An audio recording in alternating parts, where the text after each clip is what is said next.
Good morning and welcome to the Hillsborough County Board of Commissioners Land Use Meeting. And if we can rise or cross or place our hands on our heart for the Pledge of Allegiance to begin the meeting. I pledge allegiance to the flag of the United States of America and to the republic for which it stands, one nation, under God, indivisible, with liberty and justice for all. And then this morning, in the absence of the board chaplain, I'd like to do a moment of silence in a great tragedy for us last night in Hillsborough County. We lost one of our sheriffs, Brian Levine. He had been a sheriff for several decades and was one night from retirement, one more shift. And so our hearts go to his family, our prayers go to his family, our thoughts, and for his honorable service. And I'll include in that Capitol Officer Sicknick, who we have also is gone this week, and for their protection of our community and good work. So if you could just take a moment.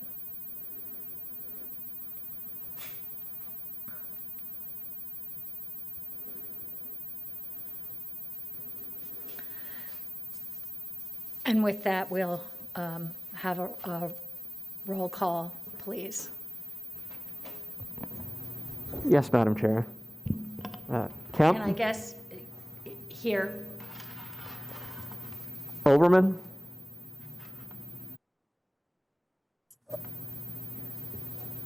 I Smith? didn't hear that. Yeah. Here. Cohen? Here. Hagan? Here. Myers? Here. And White. I'll read into the record, Commissioner White will not be attending. I'm unable to attend today's land use meeting due to a family medical issue. Please read the reason for my absence into the record. So we will not have Commissioner White with us this morning. Okay, we will move to withdrawals, continuances, and remands. Mr. Moreto, you are recognized.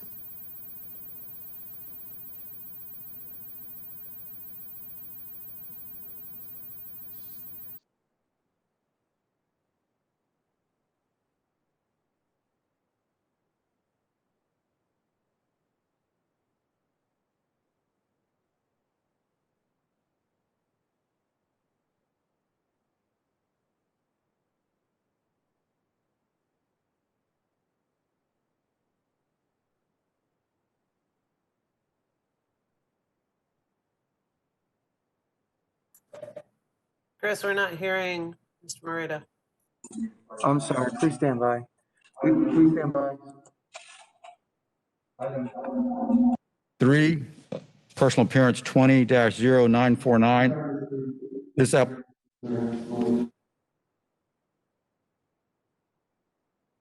Didn't hear you till just now. I've been asked to start from the very top, so I'll go ahead and go back to the changes to the agenda.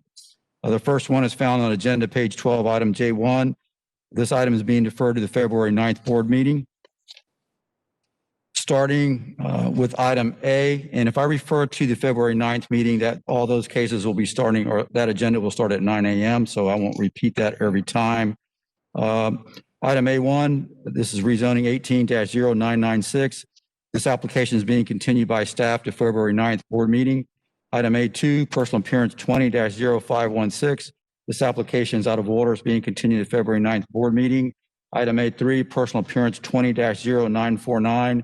This application is being continued as a matter of right to February 9th board meeting. Item A4, personal appearance 20-0977.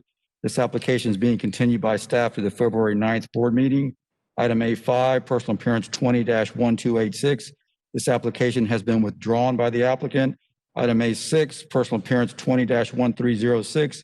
This application is being continued by staff to the February 9th board meeting. Item A7, personal appearance 20-1310. This application is being continued by staff to the February 9th board meeting. Item A8, personal appearance 20-1315. This application is being continued by staff to the February 9th board meeting. Item A9, personal appearance 21-0048. This application is being continued by staff to the February 9th board meeting. Item A10, personal appearance 21-0060. This application is being continued by the applicant as a matter of right to the February 9th board meeting. Item A11, personal appearance 21-0064. This application is out of order. It's being continued to February 9th board meeting.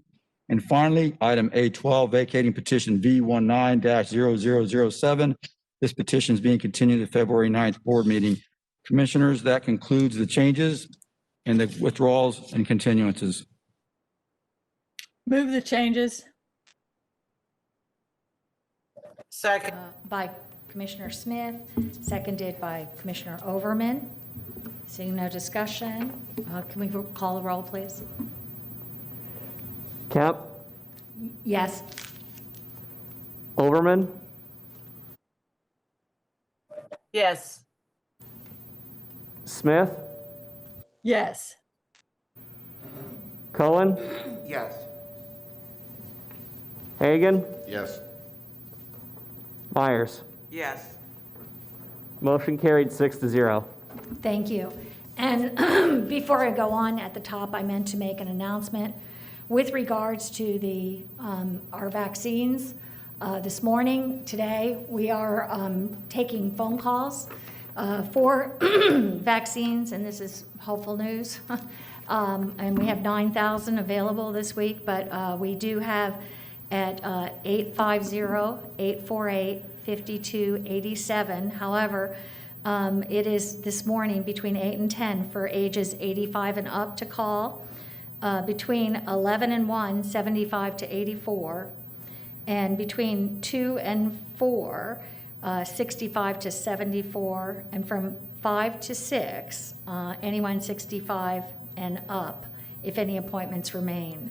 So again, 850-848-5287, or you can check at patientportalflorida.com for further information, set up an account, or also register online at those particular times.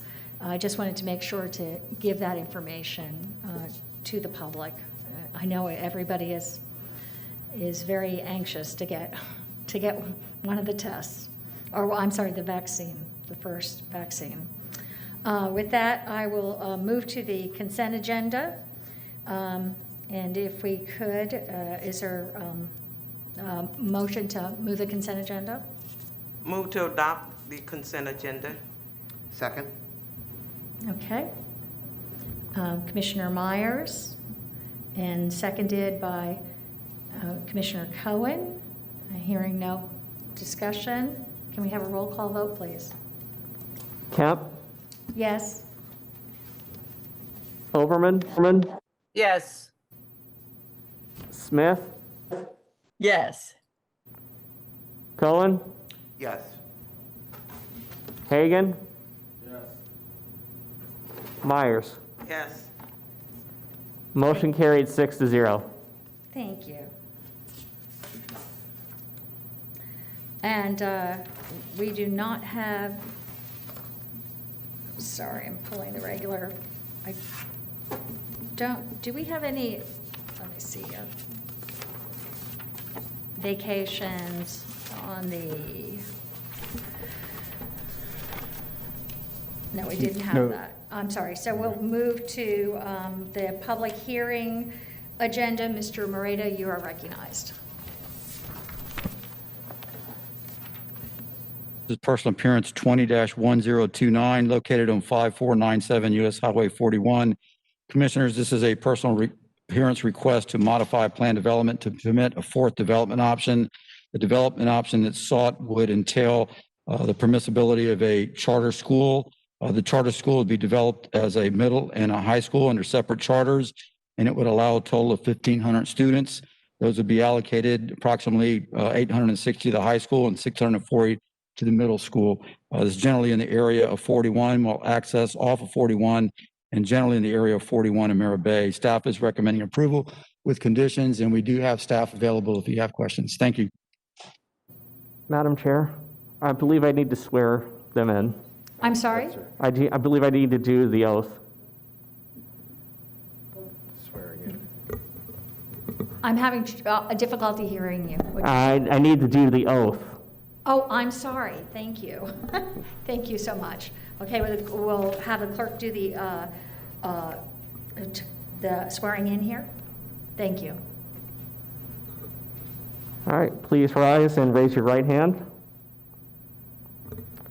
Do you swear or affirm that the testimony you're about to give will be the truth, the whole truth, and nothing but the truth?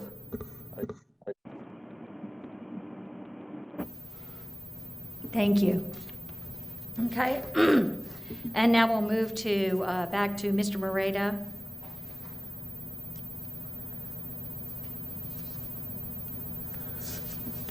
Unless there's a reason to repeat the introduction and the orientation of the application, we can move into the public hearing. This is a public, we'll call on the applicant. I'm sorry here. If we can have the applicant presentation.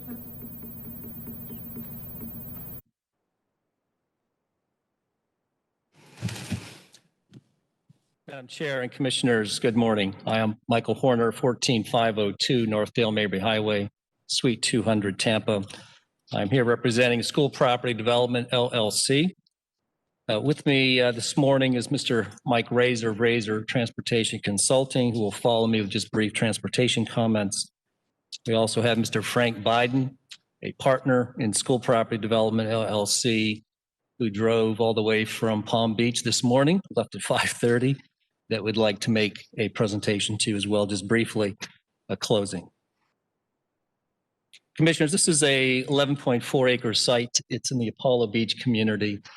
Staff has done a wonderful job working with us, and I'd like to commend Mr. Stephen Beachy for his endless reviews, comments, edits. We've been in this process for a number of months, and we now stand before you with unanimous recommendations for approval. We are excited to be here. This is a school that's going to set a number of prototype requirements that will hopefully set the standards for new charter schools and public charter schools to follow. We have a PD that already allows, let me just turn this around. Actually, the other one. This PD, Commissioners, boy, that's working slow, isn't it? I'm going to get this right yet. This PD has approved for a number of options. As I indicated, Commissioners, charter schools is not a new use. It is already approved as part of this use, this parcel. Those options include substantial commercial entitlements ranging from 20 to 40,000 square feet of office and commercial uses, as well as multifamily apartments. This is going to be served obviously by public water and sewer. We have reached out to the community and the neighbors. We've had very positive feedback. We do have a wetland system on the northern side that we are leaving intact. We are not offering a cross access to that northern PD, although some of the other options do. Two reasons: we don't want to have any environmental impacts with an environmental protection school prototype. And secondly, that property owner has asked for security reasons that we not have that cross access to the north as well. We have worked with Steve Beachy through all the condition reviews. We have no objections from any review agencies, Commissioners. This is, as Joe mentioned, 2 charter schools on the same property and campus, a middle school charter and a high school charter. We have reached out to the Harbor Isle CDD. I believe their representative is here virtually. That will follow perhaps Mr. Biden's comments under support. We are agreeing to additional screening and buffering along the entire eastern side and the northern side up to these lots where they have an existing concrete wall. Then we will match that wall up to that point. We've also agreed to all conditions and restrictions of record on this application. That includes restrictions on the operating hours, restrictions on the shift status change between middle and the senior charter school, no competitive evening sport events, no overhead stadium lighting. So we will have a 6-foot concrete wall on top of the 3-foot berm, which far exceeds your screening and buffering requirements. And all of our requirements and site plan filings exceed county requirements. At this point, Commissioners, I'm going to have Mr. Razor speak briefly on transportation issues, and then Mr. Biden will follow. Thank you.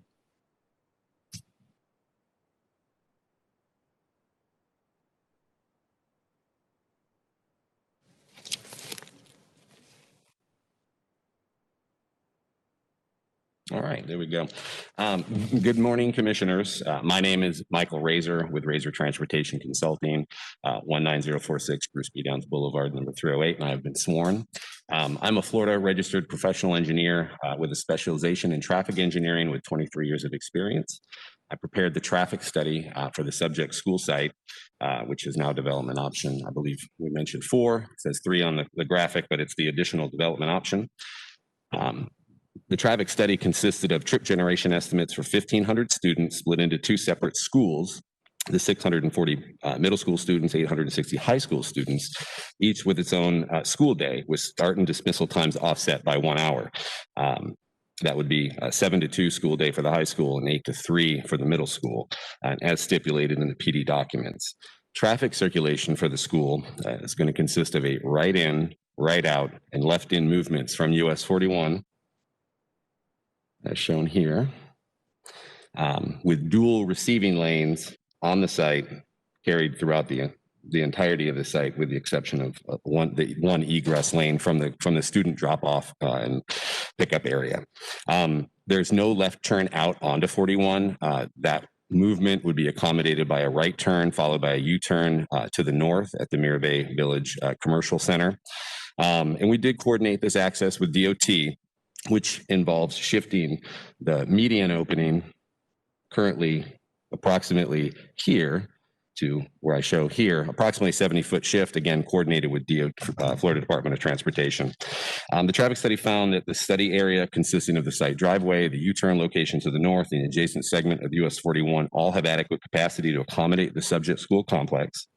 On site, there is queuing provided that meets and exceeds the code requirement of 9,188 linear feet, where we're providing 9,230.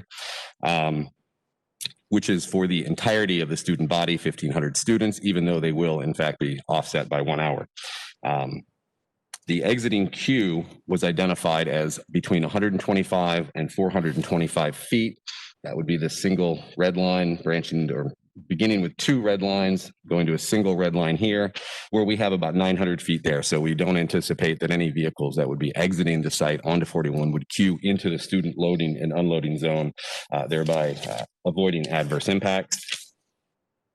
Off-site improvements are to include a new right turn lane on US 41. In discussions with the DOT, we have been told and agreed that we would construct that lane to the maximum extent possible, where Spindle Shellway is to the south, and we believe we can get a 500 to 600 foot right turn lane in. The existing turn lane at this location, which southbound on US 41, is currently about 500 feet in length. We'll be extending that to 750 feet in length, as will we be extending the northbound to southbound U-turn lane, the left turn lane for the Mirror Bay Commercial Village, also by those same dimensions. It's currently about 500 feet. We'll be extending it to about 750 feet. And we did coordinate the study with the adjacent homeowners association, and they were satisfied with the results and identified that they didn't foresee adverse impacts to their community. I'll be available for any questions. Thank you.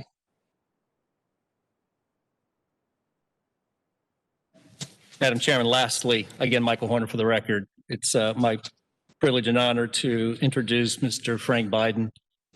Mr. Biden served in the Clinton administration and upon his departure helped establish a hand-in-hand ministry and international philanthropy, building housing for the poorest of the poor in Central America.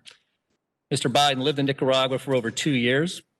He is past president of Mavericks in Education, an organization dedicated to the dropout community, and also builds public schools throughout his partnership in the public school property development.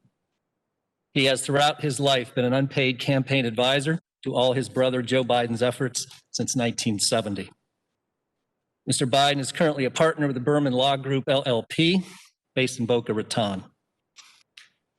His principal areas of interest remain in education policy, environmental protection, and social justice.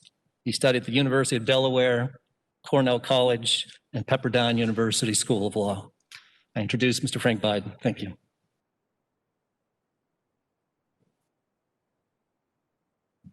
Commissioners, it's a privilege to be with you this morning.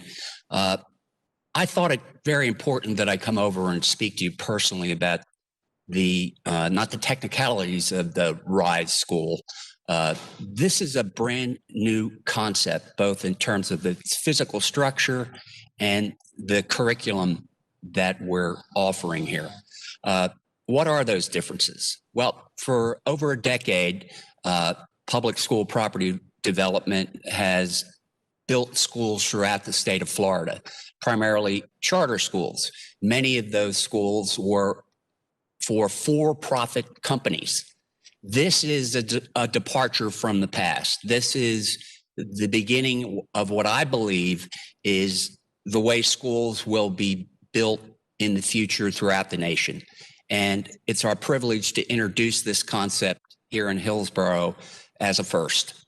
The RISE school is built on the concept of sustainability, energy efficiency, and security in terms of its physical structure. The curriculum is in and around sustainable energy. We're going to teach kids what the jobs of the future are.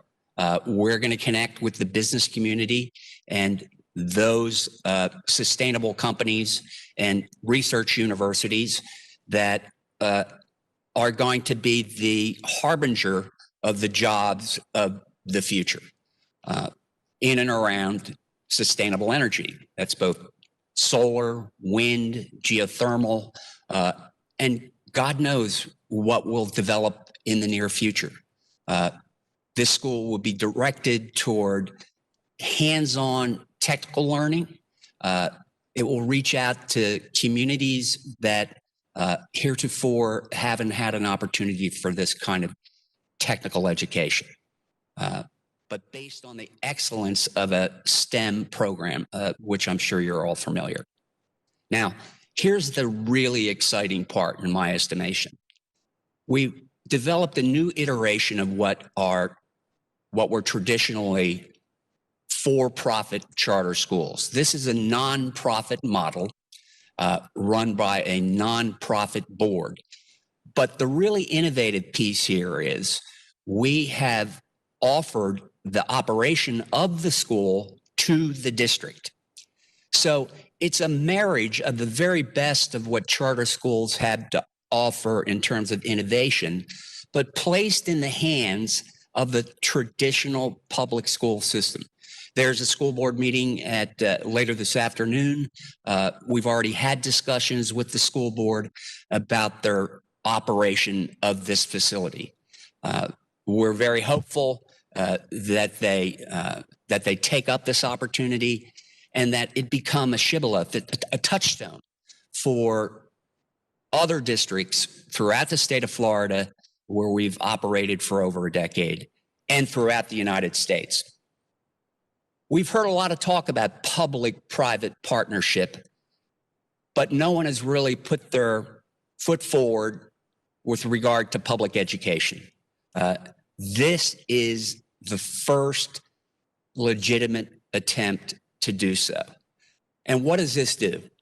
This takes down the barriers, the old arguments of charter school versus traditional public school, where funds are going, the whole argument that has been generated in and around the role of teachers' unions, the adversarial relationship that's developed over time between those interests and the interest of for-profit development companies. So I am praying that you embrace this. I'm praying that the school board takes up this opportunity and we can develop a model for the nation.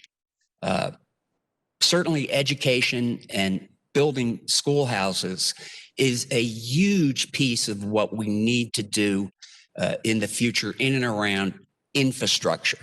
It's one thing to build roads and ports and airports, modernize them, create energy efficiencies in and around them.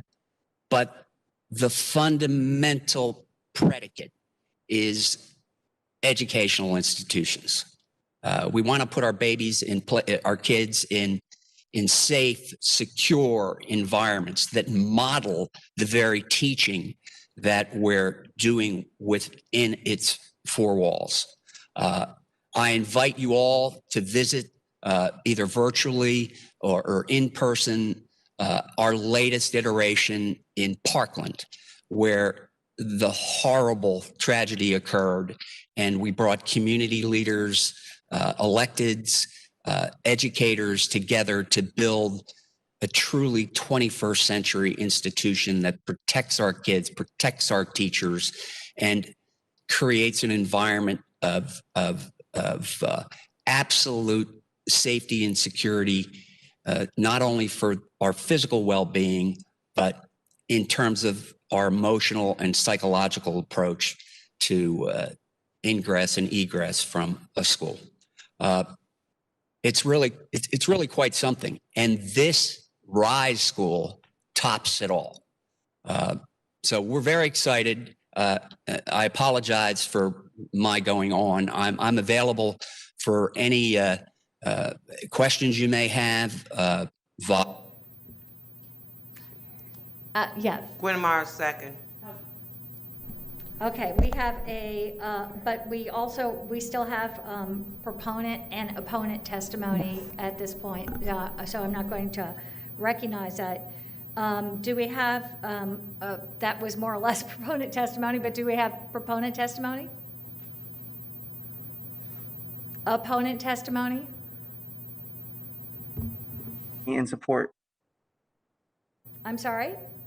I believe we do have testimony in support from Mr. Biff Crane. Thank you. Mr. Crane? Mr. Crane, we're not hearing you right now. I'm not sure if you have a microphone in or anything like that. Mr. Crane, no, we are not hearing you.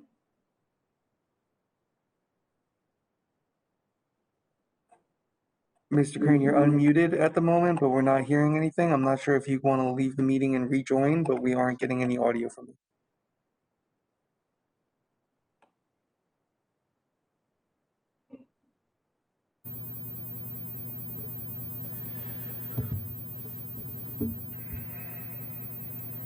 Mr. Crane, we aren't getting any audio from your phone there. I'm not sure if you.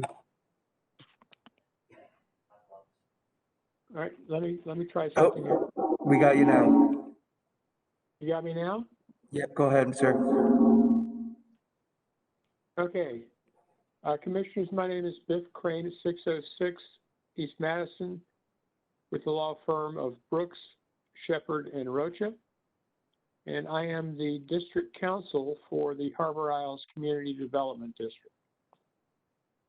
We are very much appreciative of the work that Mr. Horner and Mr. Beachy have done with the community to make sure that our issues and our concerns have been addressed. We look at this as a good neighbor. We have set up a number of requests. We had some clarifications on traffic, and the project team that Mr. Horner has put together responded to all of those questions. All of those answers were provided to the community.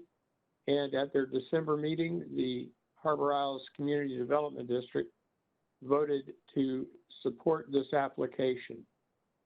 So it is with thanks from Mr. Horner and Mr. Beachy for working with the community and we look forward to being good neighbors with our charter schools next door.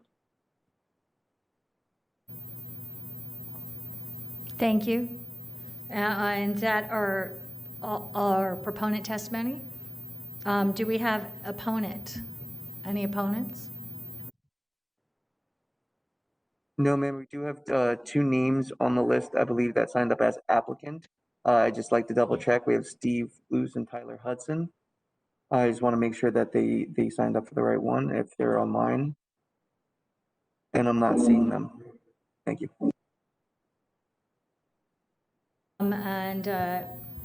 I don't, is there any applicant rebuttal at this? We didn't have any opponent testimony. And so I'll. Move approval. We have a motion to approve by Commissioner Hagan, Second. seconded by Commissioner Myers. And is there any discussion, I will tell you, by commissioners at this time? Raise, Chair. This is Commissioner Overman.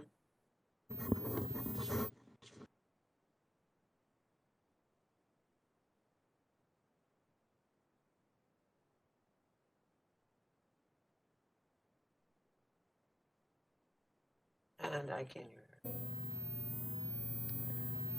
Okay, I cannot hear you, but shall I assume I'm recognized?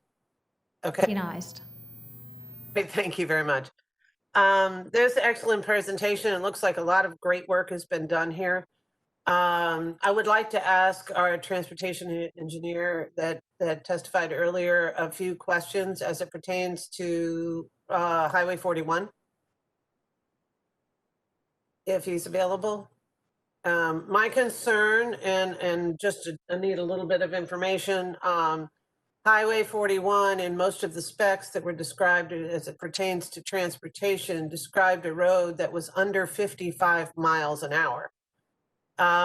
So if there are any students that want to attend this school in the Mira Bay area, I'm unaware of whether or not, and maybe clarification could be offered, whether or not there are any traffic lights that slow traffic down in that area at either Mira Bay Boulevard or Lifesea Boulevard that would permit the students that may live in the Mira Bay community to get across the street when people aren't driving 55 miles an hour or lower, hopefully. But when all reality, we know that the speeds oftentimes on Highway 41 exceed the speed limit. And with that, if there are not crossing of tools at those 2 intersections to assist students in getting from the school area over to the commercial area or to the Mira Bay community, is there something that would prohibit an on-demand traffic signal at the school? Not necessarily having a traffic signal that just cycles when maybe school's not being entered or exited on a rapid basis. But so, for example, during the day when there's not a great deal of traffic coming in and out of the school area, there would not be much in the way of light traffic signal control. But where there is demand, for example, the queuing off the school area and going in and out, there would be traffic signal availability to assist with traffic moving in and out and assist students who may need to get across Highway 41. We have had all over the county, children's lives put at risk as a consequence of inadequate access to schools when they have the opportunity to walk. And so I'm curious about whether or not the provision for children crossing 41 on a road that has a speed limit of 55 miles an hour has been addressed. We've addressed the queuing of cars, but I'm not seeing us address our Vision Zero guidelines when it comes to children actually walking to this location. Can someone assist me with the answer to those questions? Someone who can speak to that?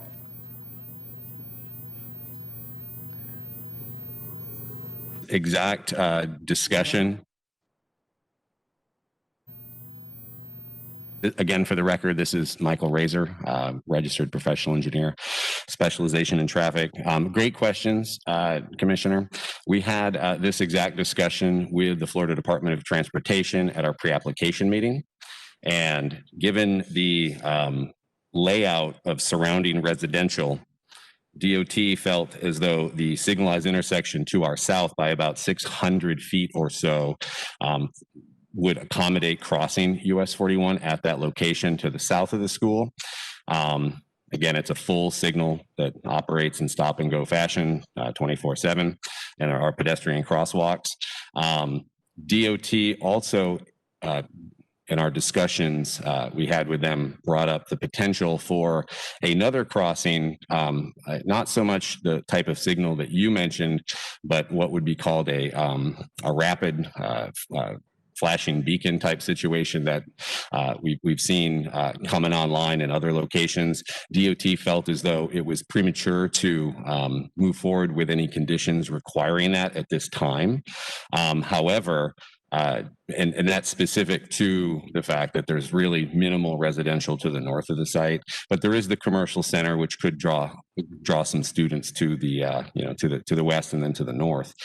So with that, as part of the monitoring program, DOT said they're going to look at that as we move forward through the years, and if there is a need for another crossing to the north of the school, whether that be a signalized crosswalk, a standalone pedestrian crosswalk, or some other signalization feature, that would be discussed at that time.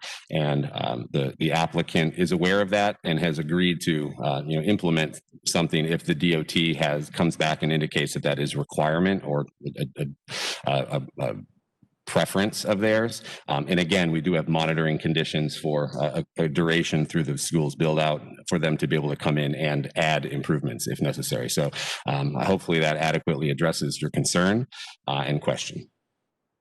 Thank you, sir. I appreciate that. And I appreciate DOT's comments. However, if it justified means we ran over a kid, and we need to do something. So or a kid was injured in the process of trying to cross the street. So I would love to make sure that our Vision Zero criteria takes precedence over FDOT's criteria when it comes to establishing the crossing minimum standards, because we have discussed ways to actually improve safety beyond the basic standards that FDOT has established in general for the entire state, but in our area, I think it's critically important that we use as many safety, especially since this is a high school. We have older students that would be going to the commercial area. And if I understood you correctly, the Mirror Bay Boulevard, there is a signalized traffic light at that location. Is that correct? Correct. Okay, so that does give me some assurance that traffic would be, possibly slower as it regains speed before it goes by the school. But I have some concerns that as they do gain speed or pull out of the school after sitting in the queuing line, there may be more speed than necessary getting over to the commercial area. And so I do think it's wise to provide some kind of crossing mechanism for the students, whether it be at the school entrance or further up, is not my call, obviously, but I do think it is going to be important that we use ultimate care there because of the speeds in general on 41. So thank you very much for the project. I see that you've made some good accommodations, but I do believe that it would be wise for the team to really, make sure that our safe schools goals are met in this road design on 41. And that's all I have. Thank you very much. Thank you. Are there any other comments by any commissioners? I appreciate that what you raised. It's very important, Commissioner Overman. And as well, I'd just like to know, and I'm sorry got locked out of my laptop here because I was trying to look at the map again from this when I looked it over. But, and so I don't have it in front of me, it's just from memory. But the connection to the community at the east, it looks like there is some kind of connection from the high school to the community. I know there's like a body of water in between. I'm wondering if students that might live in that community, do they have to walk all the way south and then over and then up to get to the school, or is there a connection from the community, at least a pedestrian bicycle connection of some sort? If someone could speak to that.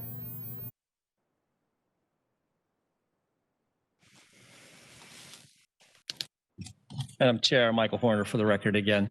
It's a good question. We are still in negotiations with the Harbor Isle CDD in Hillsborough County. I want to let you know that we in fact do have that condition of record on this petition. It requires monitoring of all pedestrian motorized vehicle activities post-construction. So every year this will be going through a monitoring phase. We would not preclude that option. Our plan does not call it out specifically, but does not preclude that. That would be a direct discussion through the Harbor Isle CDD. As long as there's a safe and secure connection, I don't think my client opposes that. I think that's an issue that we'd have to review with Harbor Isle CDD and Hillsborough County permitting, but we are not precluding that opportunity, Commissioner.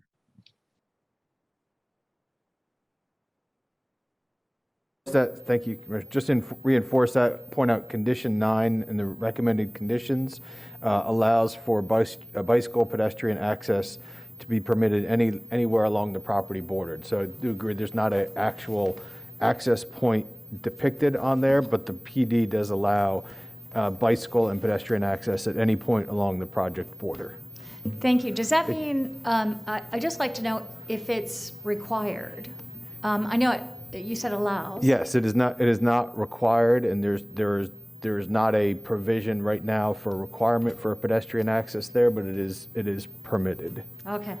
Okay, I would just put on the record that I think that that's extremely important, that connection comes from the community.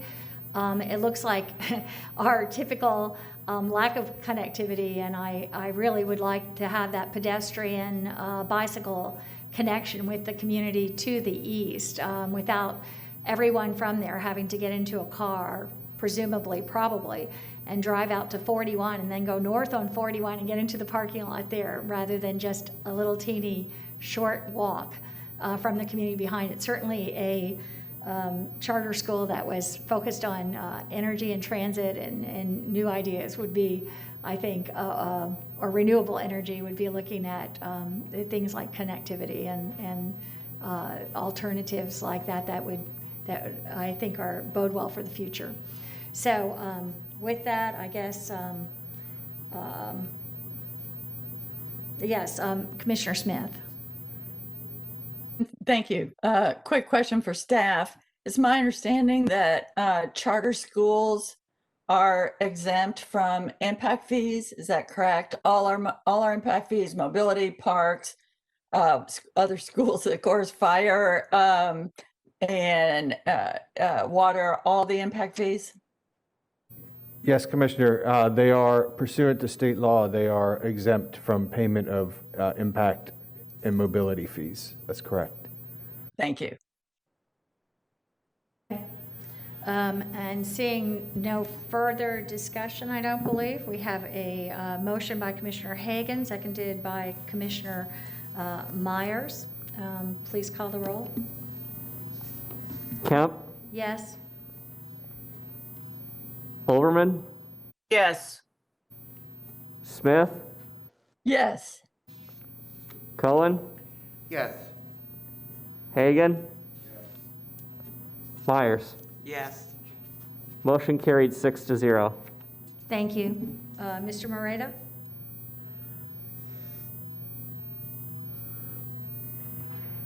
E2, this is a personal appearance for a modification to a plan development. The current plan development has 36 lots with 7,150 square foot lot standards. The request is to add an additional lot to take that lot number from 36 to 37. and to accommodate that with a 6,000 square foot product. Commissioner, there's an emergent matter that's come up with this application, and I believe the applicant wants to request continuance. So if you would like me to go in deeper into the case, I can. But if the applicant will be requesting continuance, and if you'd like to have that discussion at this point, then it would be your pleasure. Thank you. I guess I'll see if there's a motion for continuance by the board. I'll move to continue. So we have a motion by Commissioner Hagan, Second. seconded by Commissioner Cohen. Is there any discussion? Madam Chair, just to announce the next land use meeting date would be February 9th at 9 a.m. February 9th at 9 a.m. Yes, ma'am. Okay. Thank you. And seeing no further discussion, I don't believe here. Can we do a roll call? Camp? I'm sorry, could you repeat that? Kemp? Yes. Overman? Yes. Smith? Yes. Cohen? Yes. Hagan? Myers? Yes. Motion carried 6-0. Thank you. Mr. Moreto? Just to item E3, this is a personal appearance 20-1307. The parcel is located on the southeast corner of Panther Trace, Balm Riverview. This is a request to make a modification to a plan development. The plan development in this area allows a church with 2 different phases. This is a proposal to modify phase 2 to add to the allowed height. The current height is 35. The applicant is proposing to go to 49 feet. Staff has recommended this. We feel it would be consistent, has a significant amount of separation from the residential in the area by several hundred feet, and we are recommending approval with conditions. We're available for questions if you have any. Thank you very much.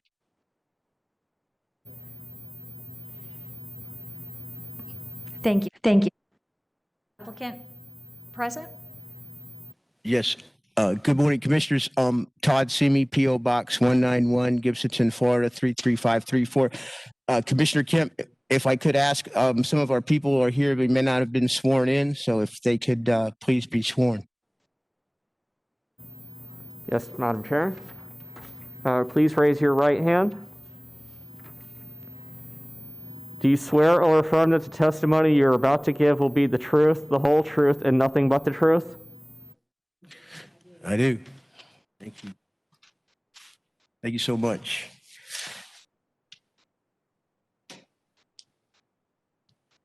Commissioners, I'm going to be brief because I know you have a full agenda here. So today, I just want to recognize Love First Christian Center, and we are here to ask, the height. We are a phase 2. I'm going to go to the Elmo here and show you. This is.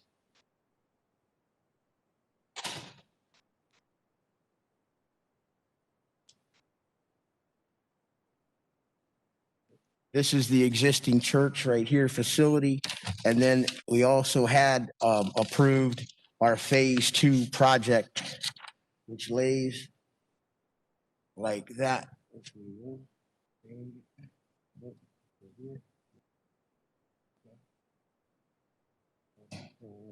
Thank you.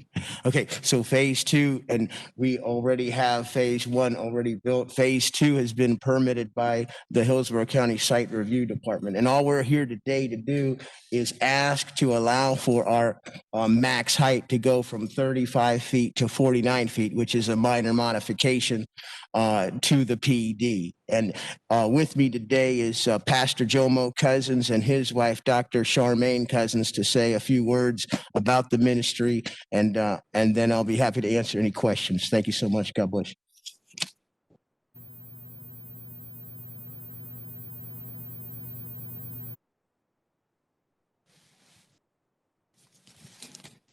My name is Pastor Jomo Cousins. I'm sorry.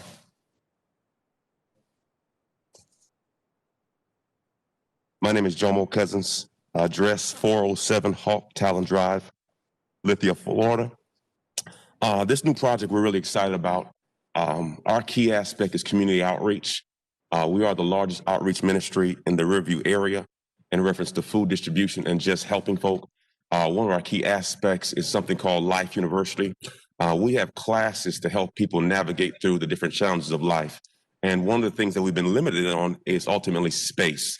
Divorce care, grief share, financial stewardship. We thought that it'd be a great idea to increase our space. We have no space for our young people. We have a STEM program and a robotics program right now, but we don't have room for it. So our whole goal was to increase our space so we could do more outreach. We thank you respectfully, thank you, and we ask for your approval on this request. Thank you.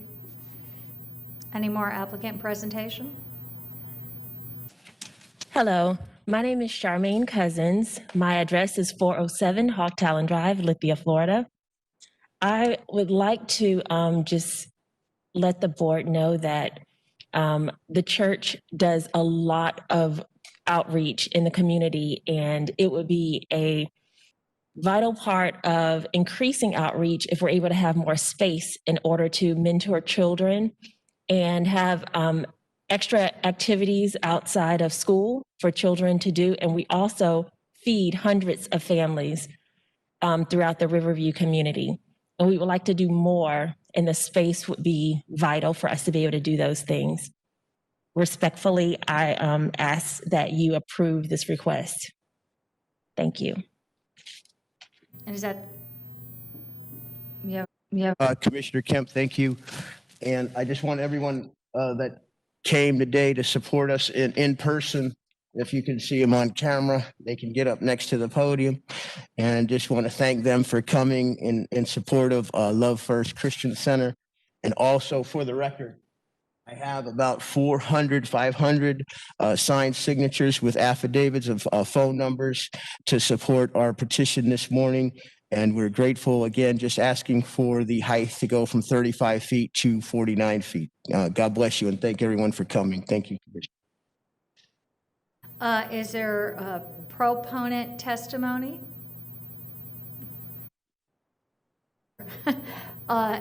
Is there any opponent testimony? Yes, I believe we have some. Hi, I'm Malika Risley. I live behind the church. My property is connected to the church on the south side. I live at 12816 Cattail Shore Lane. And so we got this notice about the rezoning, and I'm gonna put a document down. I'm gonna show you what's happening here. So my house or my property, I marked with a marker. And then, so basically we will be staring right at this building, and the way the building, I mean, I'm actually not even know if it's the building because it's not marked as a building, it's marked as a sanctuary. Sanctuary to me, it could be an amphitheater. It's 1,500 seat sanctuary, a large construction of some sort, and I'm not sure if it's going to be enclosed or open air. And my concern as a resident is that it's going to bring in a lot more noise. So they could be doing services outdoors, or maybe, I'm not sure in what capacity. We live in a heavily populated area, which is surrounded by lots of neighbors. So obviously, if the church is having an event, it doesn't mean that we're going to have to be listening to that particular event as well. I mean, I would prefer not to, obviously, inside my house. And then obviously there's going to be more traffic coming to it. So my property is connected with the fence. What's happening is that the property cleared the land right in front of my house, and it was, for some reason, it was singled out. So we have a bunch of palmetto trees there and oak trees, but then right in front of, behind my house, it was just fully cleared. So now I'm like, I can't do anything about that. It was done in like one day. And then next thing, I see that there will be a few parking spots basically facing the backyard. I wanted to speak up on that. I would like to see if they could remove those parking spots and maybe put them further down or however that would work out. But I certainly do not want to look out and see people parking, slamming doors, talking, walking, stuff like that. So it's just, I want to show you some pictures as well.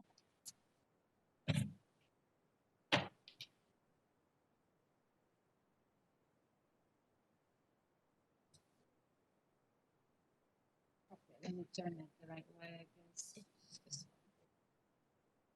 Okay, so my house is right behind, so I was going to show you. Oh, I'm sorry. Before the clearing, there used to be palmetto trees and oak trees. Then the area was cleared by the church and the privacy was removed. So this is facing the back of my house. And then, as you can see below,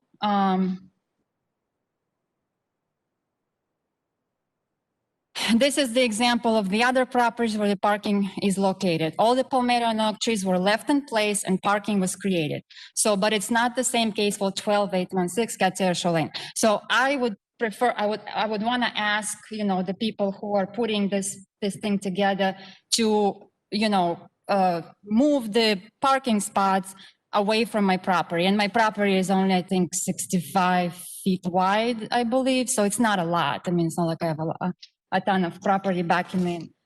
So I think those are my main concerns as a resident of Summer Spring. And I believe that I do represent the rest of the Summer Spring residents because I don't know what kind of noise levels we're going to be expecting from this sanctuary. The building, actually the building is not labeled as building, but it's labeled as 1,500 seat sanctuary. So I do have a worry about that, along with the rest of the residents.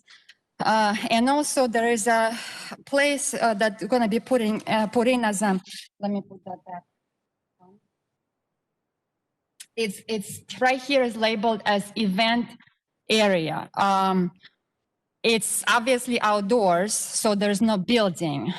What that's going to entail, I have no idea either. But again, I'm worried about the level noise. Or the noise level, I'm sorry. That's all I have.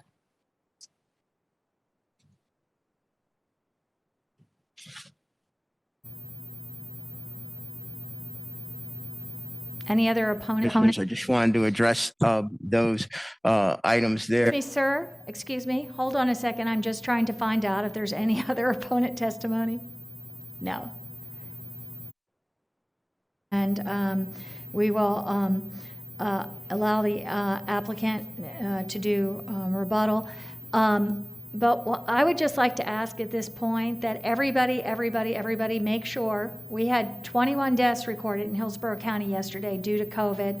Please, in this room and in that room, please make sure your mask is over your nose, that you have your mask on, that you keep your mask on when you speak. We cannot have any more COVID in this community. We have to do everything we can, and those are the rules. So with that, could you please, you're allowed a rebuttal. Thank you, sir. Kemp, just wanted to let the commissioners know the site plan was approved, okay, and we have an existing sanctuary right now. So we have a 20-foot buffer from the neighborhood already existing. And as we went through the PD and we have the site approval, you'll see that everything is there marked for the 1,500 people that we already service 750, and Pastor Jomo Cousins does 3 services on Sunday. So we don't have any objection. We have a landscaping buffer. We have about 20 feet. I have my engineer of record here, but we're well within the parameters of what Hillsborough County's asked us to do, and we're more than friendly and concerned with everything is indoors. It's not outside, and so everything is held indoors, and the noise is contained and to worship the Lord. So thank you. I'll be happy to answer any questions. Thank you. Thank you.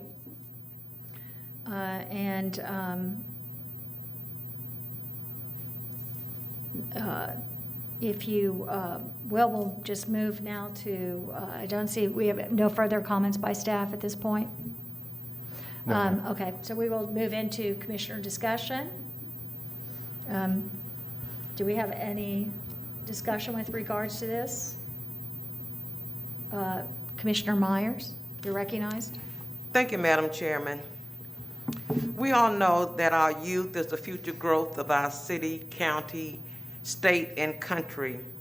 And Love First Church is offering a program to help empower our youth through many sustainable activities. Therefore, I move approval of this project.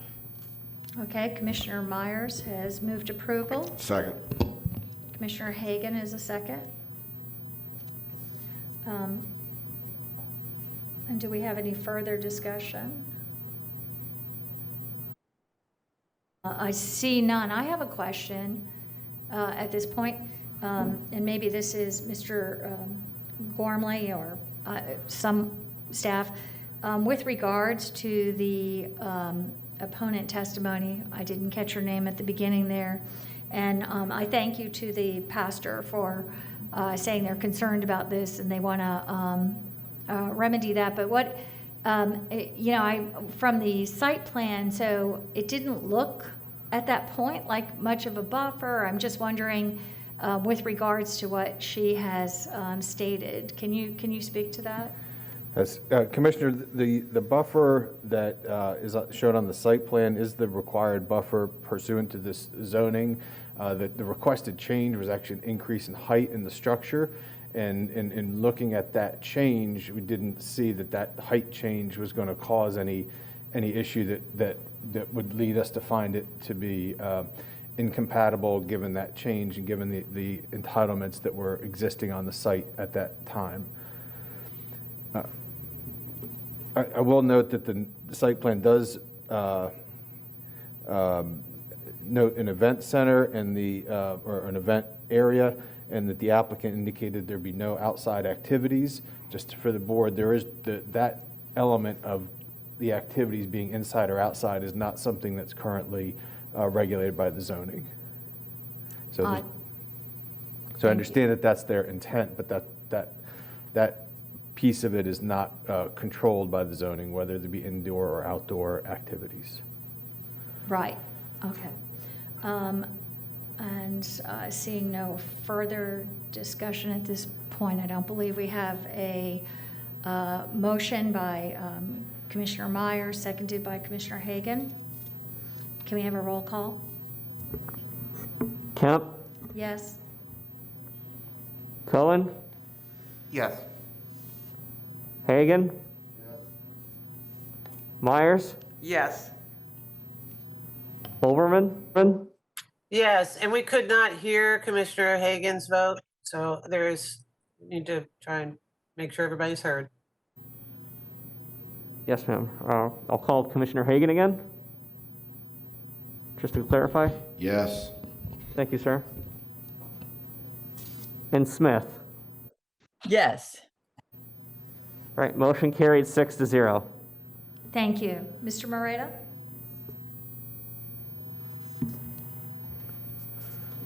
Here's, this brings us to item E4 on the agenda. This is a personal appearance 20-1312 located northeast of Dale Mabry and Bush intersection.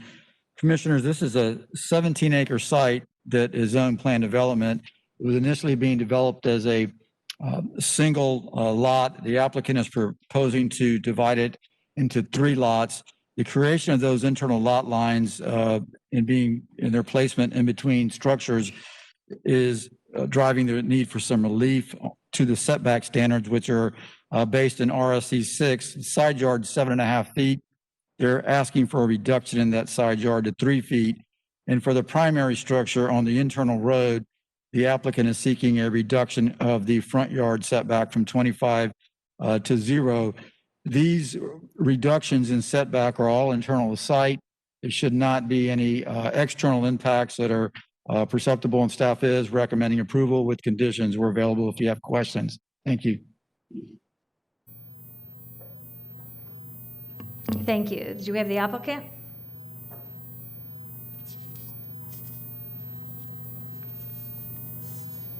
Morning, Sam Araf with Arafco International. Good morning, Sam Araf with Arafco International, 13250 North 56th Street, Tampa, Florida, 33617.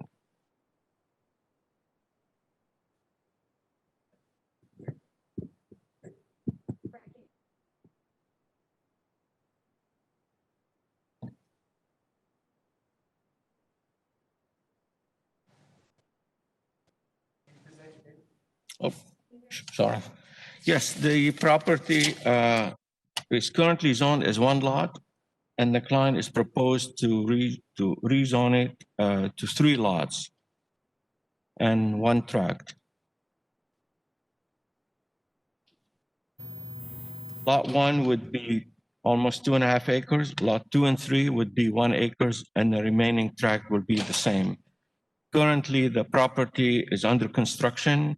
All the buildings are existing. There will be no additional buildings, no additional traffic, no additional noise. That's it. It's just simply to split it into 3 lots. Thank you. Do we have any proponent testimony?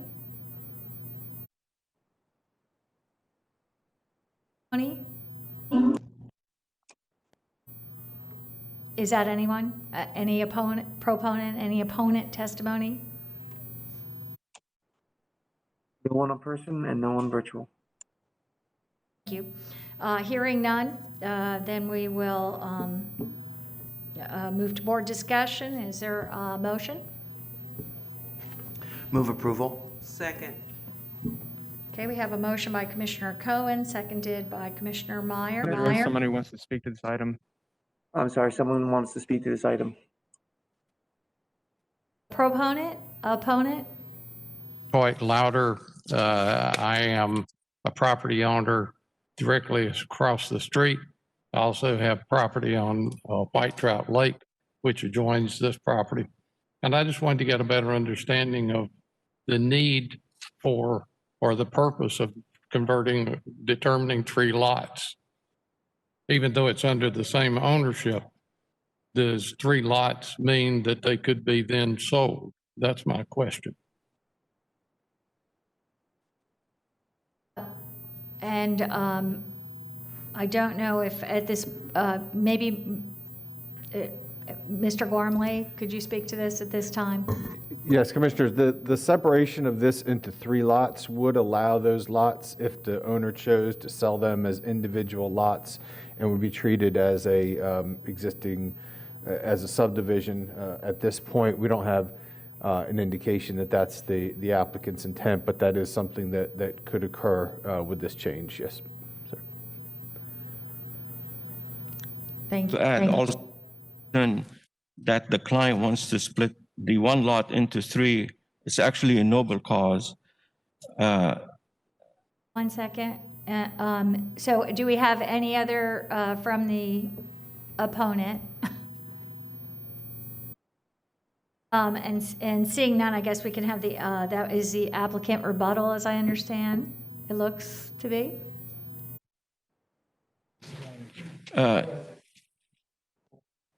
Okay. Yes, well, I was mentioning earlier that the client wants to split the lot into 3 is actually a noble cause. He wants to secure that each of his 3 children will get 1 lot when he passes. That's really the reason. Nothing else is changing on the property. The reason that the setbacks are minimal is because those buildings have been constructed. And that's really simply what it is for. And well, we already have, and I don't see, I'll check with the board, but, okay, so we have a motion at this point by Commissioner Myers, seconded by, or I'm sorry, Commissioner Cohen, and seconded by Commissioner Myers. And do we have any further board discussion? Seeing none, can we have a roll call vote? Kemp, Yes. Cohen, Yes. Hagan, Yes. Myers, Yes.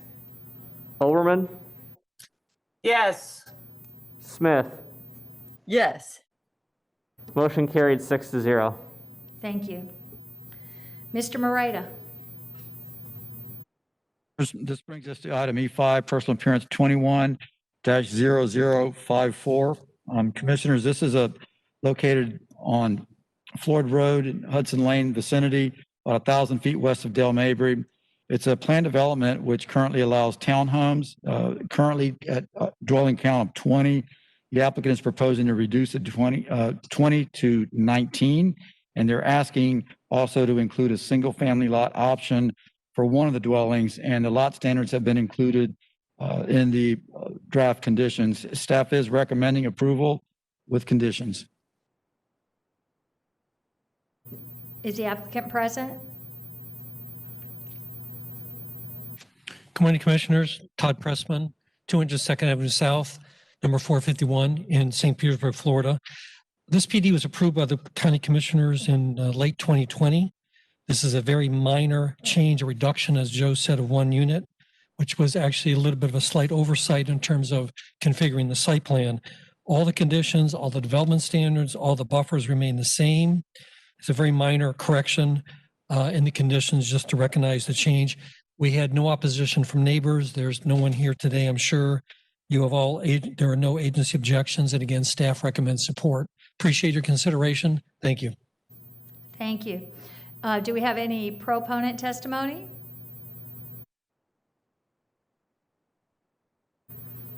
Any opponent testimony? Any opponent testimony? And hearing none, we'll move to board discussion. Move approval. Second.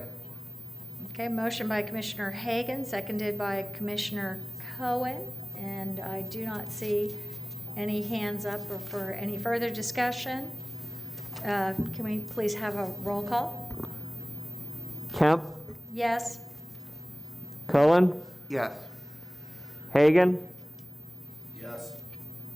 Myers, Yes. Olbermann, Yes. Smith. Yes. Motion carried 6-0. Thank you. Mr. Moreta? Thank you. That brings us to item E6, personal appearance 21-0063 in the Keystone, Odessa area. Commissioners, this is a request to amend the plan development for one lot. That particular lot has a 5-acre lot standard. The applicant is proposing an accessory dwelling unit. The accessory dwelling unit will meet all the current code requirements that were just adopted last fall. Staff is recommending approval with conditions. Is the applicant present? Chris Howell, 11401 Trotting Down Drive in Odessa.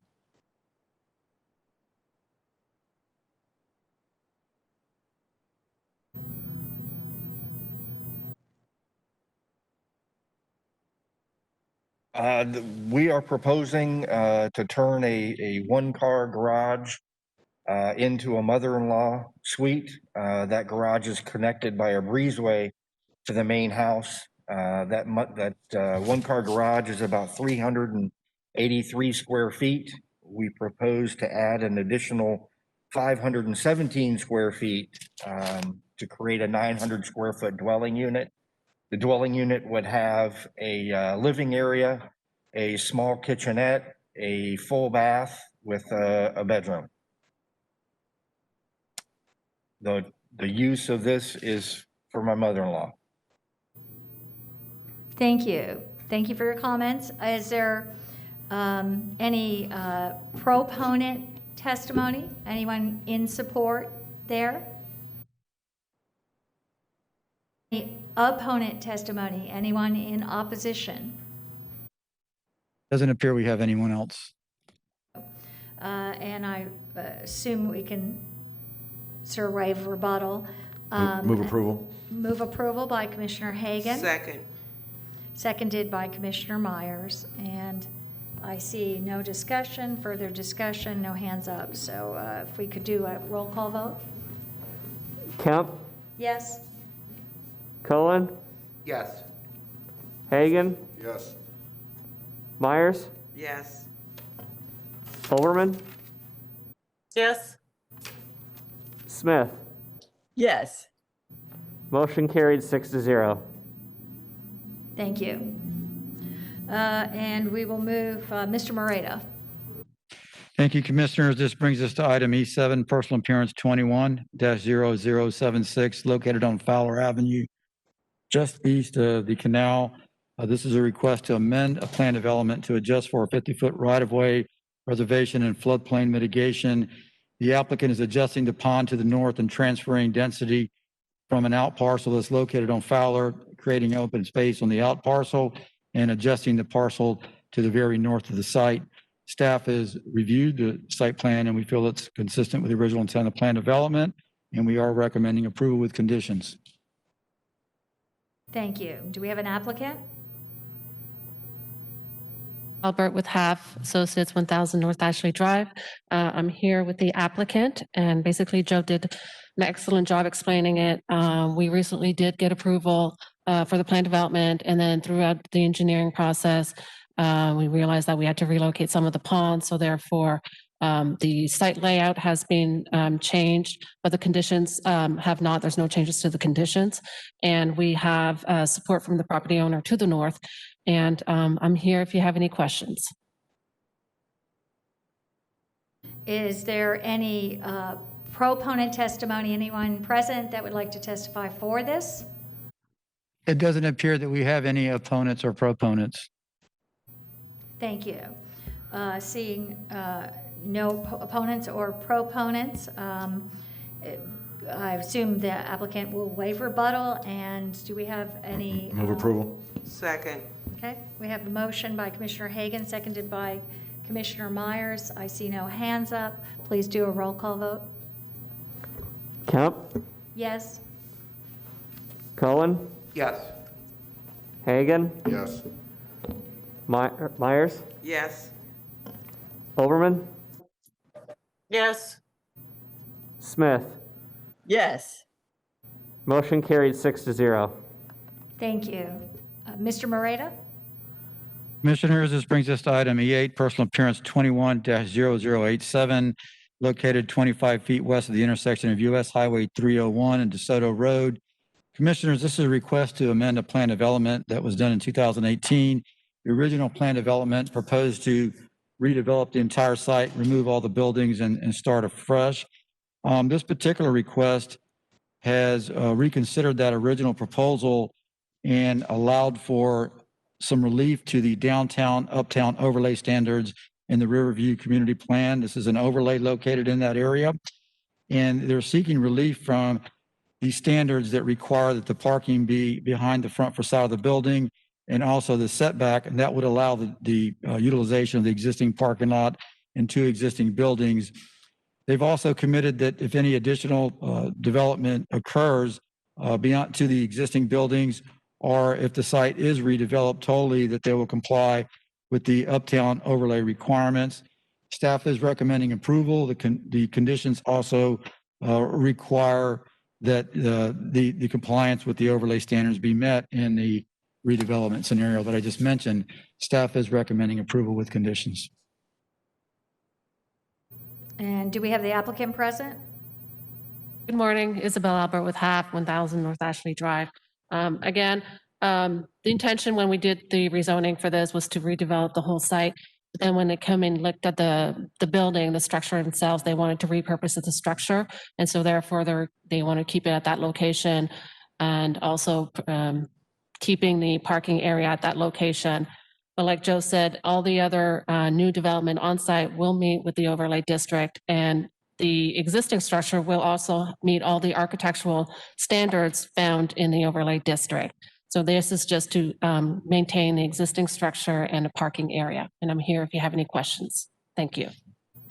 Thank you. And do we have any proponent testimony? Anyone in support? Or at least in the hearing room, that we have any proponent or opponent testimony. Thank you. Thank you. And seeing none, do we have a motion with regards to this? To board discussion? I see no hands up. I'm sorry, Commissioner Smith, you're recognized. Yep, I moved approval. Ordinarily, I'm always a very staunch defender of community plans, and in down to every little detail.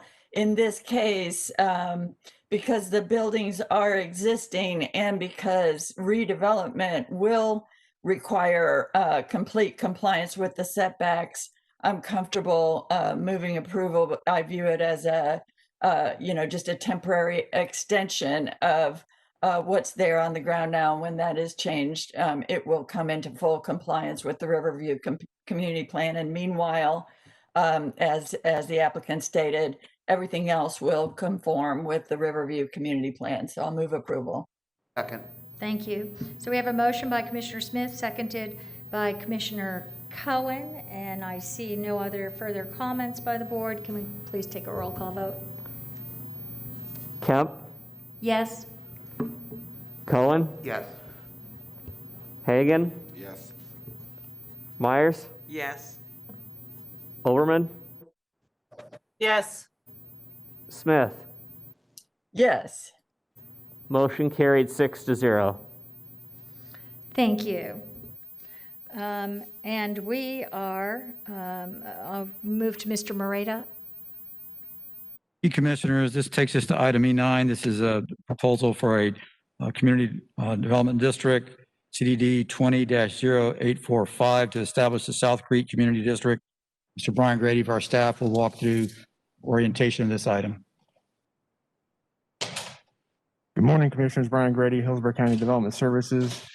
This is a petition to establish the South Creek Community Development District. The petition has been submitted by Simmons East LLC, requesting to establish the South Creek Community Development District.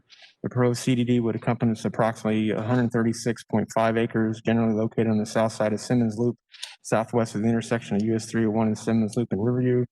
No objections to the proposed CDD were raised by reviewing agencies. Staff finds that the application meets the requirements of Chapter 190 Florida statutes to establish a community development district and recommends approval. Is available for any questions. Thank you. Thank you.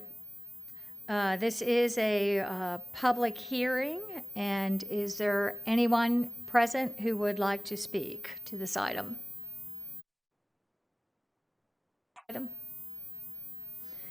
Seeing none, we'll move to board discussions or motion. Move approval. Second. Commissioners, I believe we have two people on the line, Brian Lamb and Dana Crosby, who signed up for public comment. I believe they're on the applicant's team now. Correct. Sorry. I'm sorry, I didn't see the, okay, let me see this here. All right, you're on the phone. If you could just identify yourself, you're recognized. Thank you, Madam Chair. Brian Lamb with Meritus Corp. And for the record, I've been sworn. Company address is 2005 Pan Am Circle, Suite 300, Tampa, Florida 33607. Our firm's currently established a little over 50 community development districts, and we currently provide administrative services for well over 100 communities in Florida. It's our pleasure to bring this before the board today, and to the degree that if you have any questions related to that, however, I must comment that your staff has done a superior job in thoroughly reviewing all the aspects required in order for you to consider this, as you'll find in your report. So with that being said, if there are any questions, either myself and the district council actually is on as well, Dana, could more than happy to answer any questions. And again, I'm the authorized agent for Simmons East LLC, who is the petitioner for this proposed community development district. Thank you. Thank you. And do we have anyone else? No one live. I'm not sure about the virtual participation. I believe Ms. Crosby was the only other person signed up. If she's okay, then we are done. Yeah, we're good. Thank you. I believe we had a motion on this, if I'm not mistaken, by Commissioner Hagan, seconded by Commissioner Myers. And I see no further discussion by board members. A roll call. Wait. Commissioner Smith, I've got my hand raised. Me? I somehow did not see that on here. There we go. You're recognized. Thank you. May I see the map of this CDD that is on page 6 of the backup, please? Can you put that on the screen?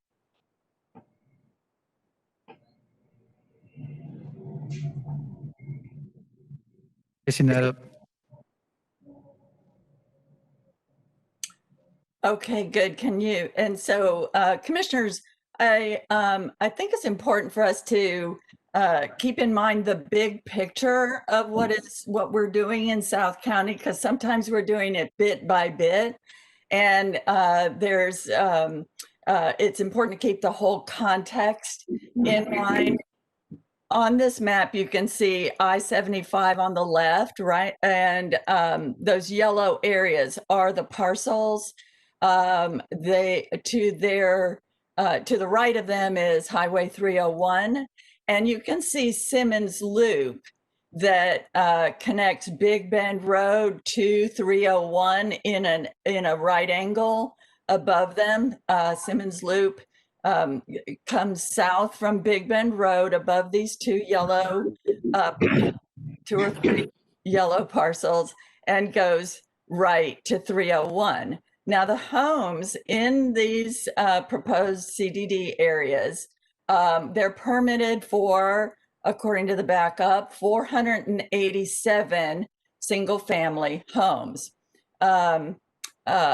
To the left of them, towards the corner of Simmons Loop, that right angle of Simmons Loop that goes past them, yes, thank you. We will also be looking today at 2 other projects that will be bringing in a lot more homes into this area. And the hospital, could you just point to the hospital as well here? That's, it's on the right of Simmons Loop there. Yeah, okay. Thank you. So just to provide that context so that we all understand what we're doing as we do it bit by bit. And if I could ask one question of the applicant, this property, of course you have an ELLC to it, but when the other properties come in, if they get rezoned to the left of you, which is to the west of you at the corner of Simmons Loop Road, is your long range plan to be combining these all in one CDD? That would depend on the timing to the degree that there's enough units within those other ones, it may be a separate CDD. A lot of that would, again, depend on the timing and the velocity of the initial development. That'll dictate the economics behind a new CDD or an expansion of the existing. Thank you very much. That's all I have. Thank you. And I see no other, yes? Just to make note of the fact that Commissioner Hagan has left the room and the board has lost quorum to take any further action until he returns. Thank you. We will hold on this for, we have Commissioner, let's see, did we have, I don't believe we had, I think we had do we have a motion by Commissioner Hagan and seconded by Commissioner Myers on this, is that correct? Yeah, thank you. And seeing no further discussion, if we could take a roll call. Kemp, Yes? Cullen, Hagan, Yes. Myers, Yes. Overman, Yes. Smith. Yes. Motion carried 6-0. Thank you. Okay, we are now on the section of the agenda with no oral argument filed. Mr. Moreta, you are recognized. Thank you, Commissioners. This brings us to item F1, Major Modification 20-1070. The request is to expand the scope of auto repair that's permissible on the site in the original plan development. The original plan development permitted neighborhood serving auto repair. Commissioners, the Land Development Code categorizes auto repair into 3 different categories. The lowest intensity is neighborhood serving. The next level up from that would be minor motor vehicle repair. And then the most intense repair is called major repair. The major repair is not proposed for this site, but the major repair is where you would see things like transmissions being rebuilt, pulled, and motors being pulled. This would essentially allow what's proposed for the neighborhood serving we have a bullet in the backup of the staff report that we could present, but the neighborhood serving car repair and expansion to the minor essentially is a change to allow things like tire sales, more expanded lubrication procedures, things of that sort. When staff reviewed this, we felt that it was consistent with the intent of the original plan development. We also have included conditions that would include elevations, that would include the orientation of the bays for the auto repair, and also hours of operation. And with those conditions, we felt that the item would be consistent and compatible with the surrounding area and consistent with the intent of the original plan development. The reason this is not on consent is that it does have differences in findings. The Planning Commission found it inconsistent with the plan. The zoning hearing master did find it approval, and it does not have any oral argument filed, and that's the way it made it to the F portion of the agenda. So we're available if you have questions. If not, then we'll let the hearing run its course. Thank you. Thank you. Thank you. This is, do we have a motion with regards to this? I move approval. Second. Okay, we have a motion by Commissioner Hagan and seconded by Commissioner Myers. And do we have board discussion with regards to this? Commissioner Smith, you're recognized. Yes, I'd like to hear more from the Planning Commission about why they found this inconsistent.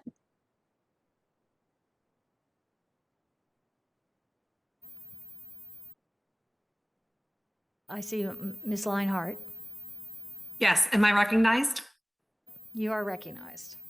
Thank you, ma'am. Good morning, Melissa Leinhardt, Planning Commission staff. I'd be happy to testify about this case. This is Major Mod 20-1070. The subject property is located in the Residential 6 Future Land Use category. The site is located in the urban service area and within the limits of the Riverview Community Plan and the South Shore Area-Wide Systems Plan. The site is located within the Residential 6 district, and the intent of that, category, and the intent of that category is to designate areas that are suitable for low-density residential development. Non-residential uses can be considered in this category and are subject to commercial locational criteria, which the site does not meet. This criteria is based on the land use category of the property and the classification of the roadways as shown on the adopted cost-affordable long-range transportation plan map. A locational criteria waiver has been provided, waiver request has been provided by the applicant. Staff recognizes that the applicant has agreed to utilize site planning and mitigation techniques to better mitigate for the adjacent single-family lots. Planning Commission staff also acknowledges that the proposed site does front US Highway 301, which is an arterial roadway. Numerous commercial uses are located along this roadway within the general vicinity of the subject site. However, the site is also also has access to Stelling Drive, which is a local roadway and is adjacent to single-family lots.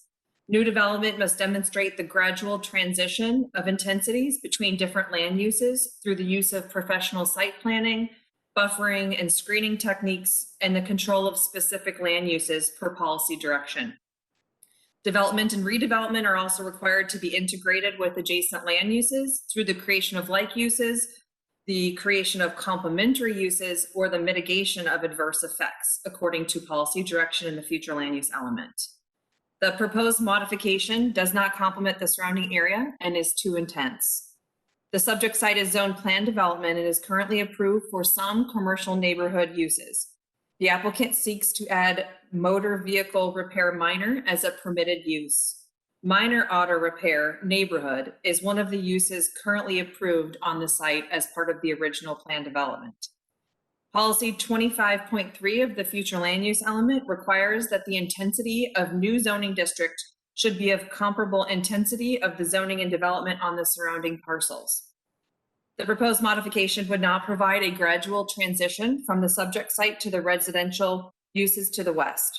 The modification would result in a more intense use in close proximity to single-family residential accessing Stelling Drive. And since commercial is currently permitted on the site and the proposed minor auto repair use is too intense, the proposed modification does not qualify to be considered for the commercial infill exception per policy 23.5 of the future land use element. The addition of a more intense auto repair use would undermine the intent of the compatibility policies listed under Objective 16 in the future land use element. Planning Commission staff recommends that the Board of County Commissioners not approve the waiver to locational criteria. Major Mod 18-0174, which allows for a car wash and is located immediately to the south of the subject site, was found to be consistent with the comprehensive plan at the time of approval, even though it does not meet commercial locational criteria.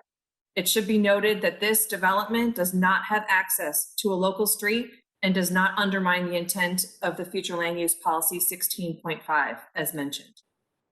The proposed modification would also undermine the Riverview Community Plan, which requires the provision of appropriate and compatible buffers and transitions to existing adjacent uses, particularly with agricultural operations and lands acquired for preservation or open space, which is goal 1 of the plan. The proposed modification would not provide an appropriate and compatible transition to the adjacent single-family residential land uses adjacent to the site. Consequently, this modification request is not consistent with the Riverview Community Plan vision. Overall, the proposed zoning would allow for development that is not consistent with the goals, objectives, and policies of the future land use element of the unincorporated Hillsborough Comprehensive Plan, and the rezoning request is incompatible with the existing residential development pattern and would facilitate development that is out of character with the surrounding area. The request would also not facilitate the vision of the Riverview Community Plan.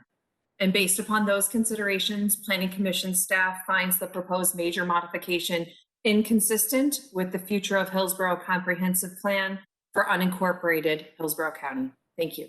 I'm available for any questions.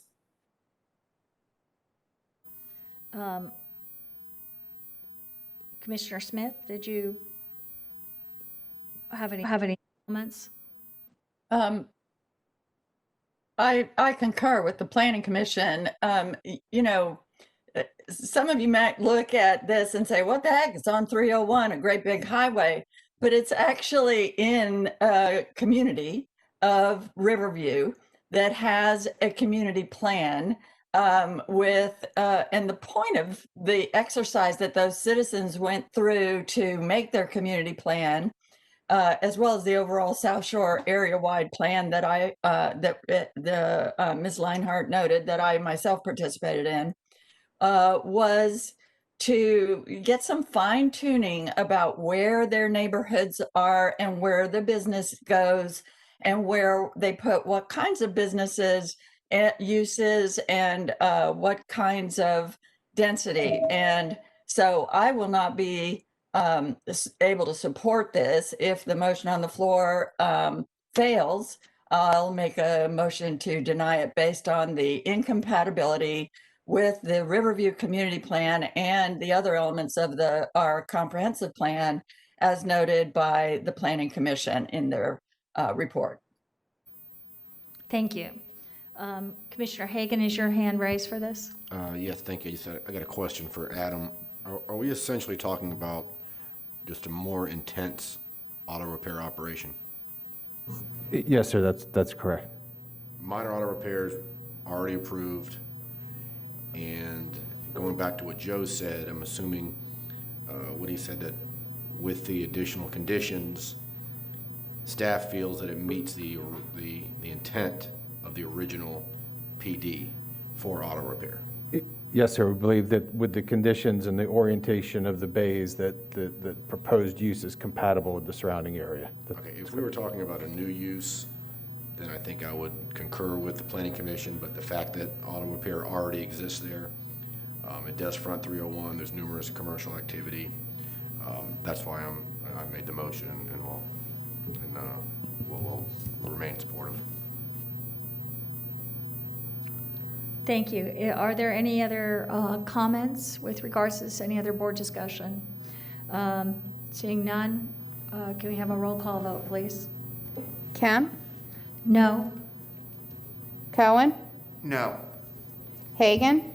Yes. Myers? No. Overman?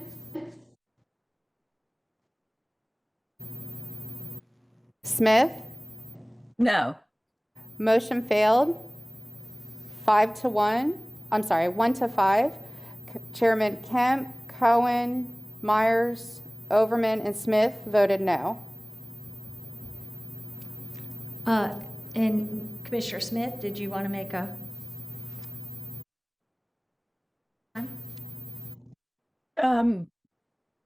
I guess so. I guess we have to dispense with it, or can it just rest?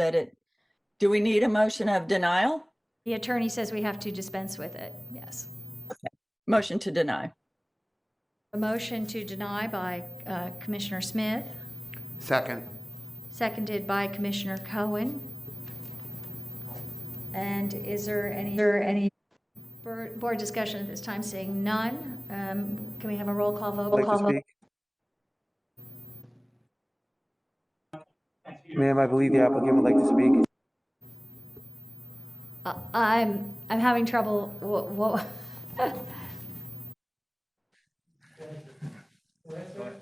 Can you hear me, Commissioner Kemp? Yes, I can. Can I?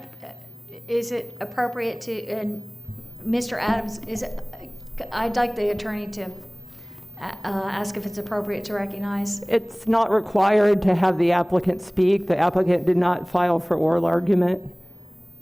It's the board's pleasure, but it's not, at this point, it's not required. Okay, I will let the applicant speak for just a short comment. Point of order, Commissioner Smith. Commissioner Smith. Yes. I don't know how many times I've been through these hearings as a citizen and as a commissioner where citizens who did not make it through our very tangled web of rules for how to sign up for oral argument came to the hearings and were told they would not be allowed to speak because they did not file for oral argument. I cannot, I just think if we're going to take that hard of a line with our citizens, we have to treat everybody the same. And I'm surprised to hear our county attorney saying that the applicants can speak after all the times they've said the citizens cannot speak if they did not sign. To be clear, I'm trying hard and I have a land development code change in the works to change this policy and make it simpler for everyone, citizens as well as applicants. But if this applicant is allowed to speak without having filled out the forms and gone through the trouble of oral argument today, I am going to insist every single time a citizen runs into that issue that our county attorney provide the same advice that they're providing right now and say they can speak. So and of course, I'm hoping to change this whole thing and make it much simpler for everyone, applicants and citizens, but sauce for the goose is sauce for the gander.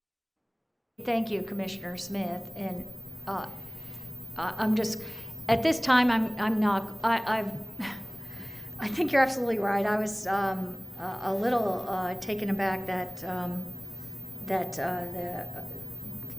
in this case, somehow there was a decision that was left to me, because I've never really seen that entertained before, and I usually fault on the side of being open to that, but because we haven't over and over again, I'm just gonna, and we are in the board discussion, and there, you know, had been, let's, at this point, if there's no more board discussion, we will simply take a roll call vote. And seeing no more board discussion, please call the roll. Kemp, Yes. Cohen, Yes. Hagan, No. Myers, Yes. Overman, Yes. Smith. Yes. Motion carried 5-1. Commissioner Hagan voted no. Thank you. And with that, we are now in our regular agenda. Oral argument has been filed for this item, and we will, our first item here, and we will need a motion and a vote to open for oral argument. So moved. Second. Seconded by Commissioner Myers. A motion and second, and seeing no further discussion, can we take a roll call vote? Kemp, Yes. Cohen, Yes. Hagan, Yes. Myers, Yes. Overman, Yes. Smith. Yes. Motion carried 6-0. Thank you. And Mr. Moreta. Thank you. This brings us to item G1. This is a rezoning proposal for plan development, 19-1344, located at 30 feet north of the intersection of Hideaway Lane, Loma Vista Road. Commissioners, this is a 15-acre site. The rezoning proposal is from AS1, which permits 1 unit per acre, to a plan development. The plan development proposes 34 single-family dwelling units and lots. The 10,000 square foot lot standards are proposed. Commissioners, this was actually heard at a previous board meeting and remanded back to the zoning hearing master. It was remanded back to discuss potential treatment of a property to the north as a park. What really came out of this, what it really distilled down to, what came out of the ZHM, was a condition that would allow, if requested, it would require the applicant to make improvements to the park, then subsequently turn it over to an HOA when it's developed for the maintenance, in Hillsborough County, if they saw it, would maintain ownership of it. That's really what it distilled down to in the zoning hearing master remand. There really isn't any changes of note to mention in the application itself.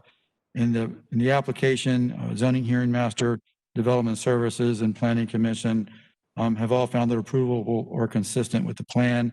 As you noted, oral argument is filed, and we're available if you have questions. Thank you. Thank you. So at this time, we'll open to the applicant for 10 minutes. Good morning, Commissioners. William Malloy, 325 South Boulevard. Myself and my team need to be sworn, please, before we testify. Please. Yes, Madam Chair. Please stand and raise your right hand. Do you swear or affirm that the testimony you're about to give will be the truth, the whole truth, and nothing but the truth? Do.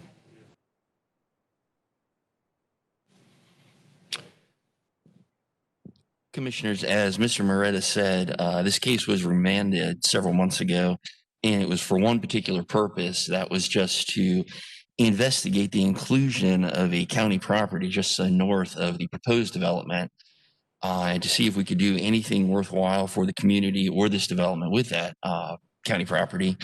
We spent a lot of time and effort with Mr. Gormley and his team to get to the conditions that we have, which basically just say that after the appropriate outreach and review by county staff, we have an agreement in place. Should the community want or request the park, we're ready to provide it and maintain it. That being said, that is the scope of new testimony or evidence that we have this morning. I'd like to save any time that I have for rebuttal if I need to. Thank you.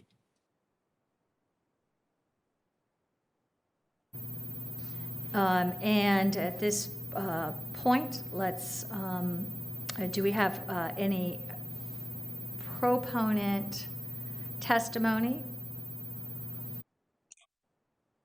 We have none signed up online, and I don't believe there's anyone in the room. Do you think we do have opposition testimony, opponent testimony? Jamsky? Person. I think this is their, yeah, not this one, the one I gave you. Sorry. Yes, my name is Margaret Jamsky. I live at 4406 Loma Vista Drive in Valrico, and I'm representing the Tavallo Hills and Neighborhoods Alliance Association. We're here because a remand was agreed upon after showing this slide at our August hearing. After showing this slide and discussion concerning Commissioner White, and I'm going to quote what he said.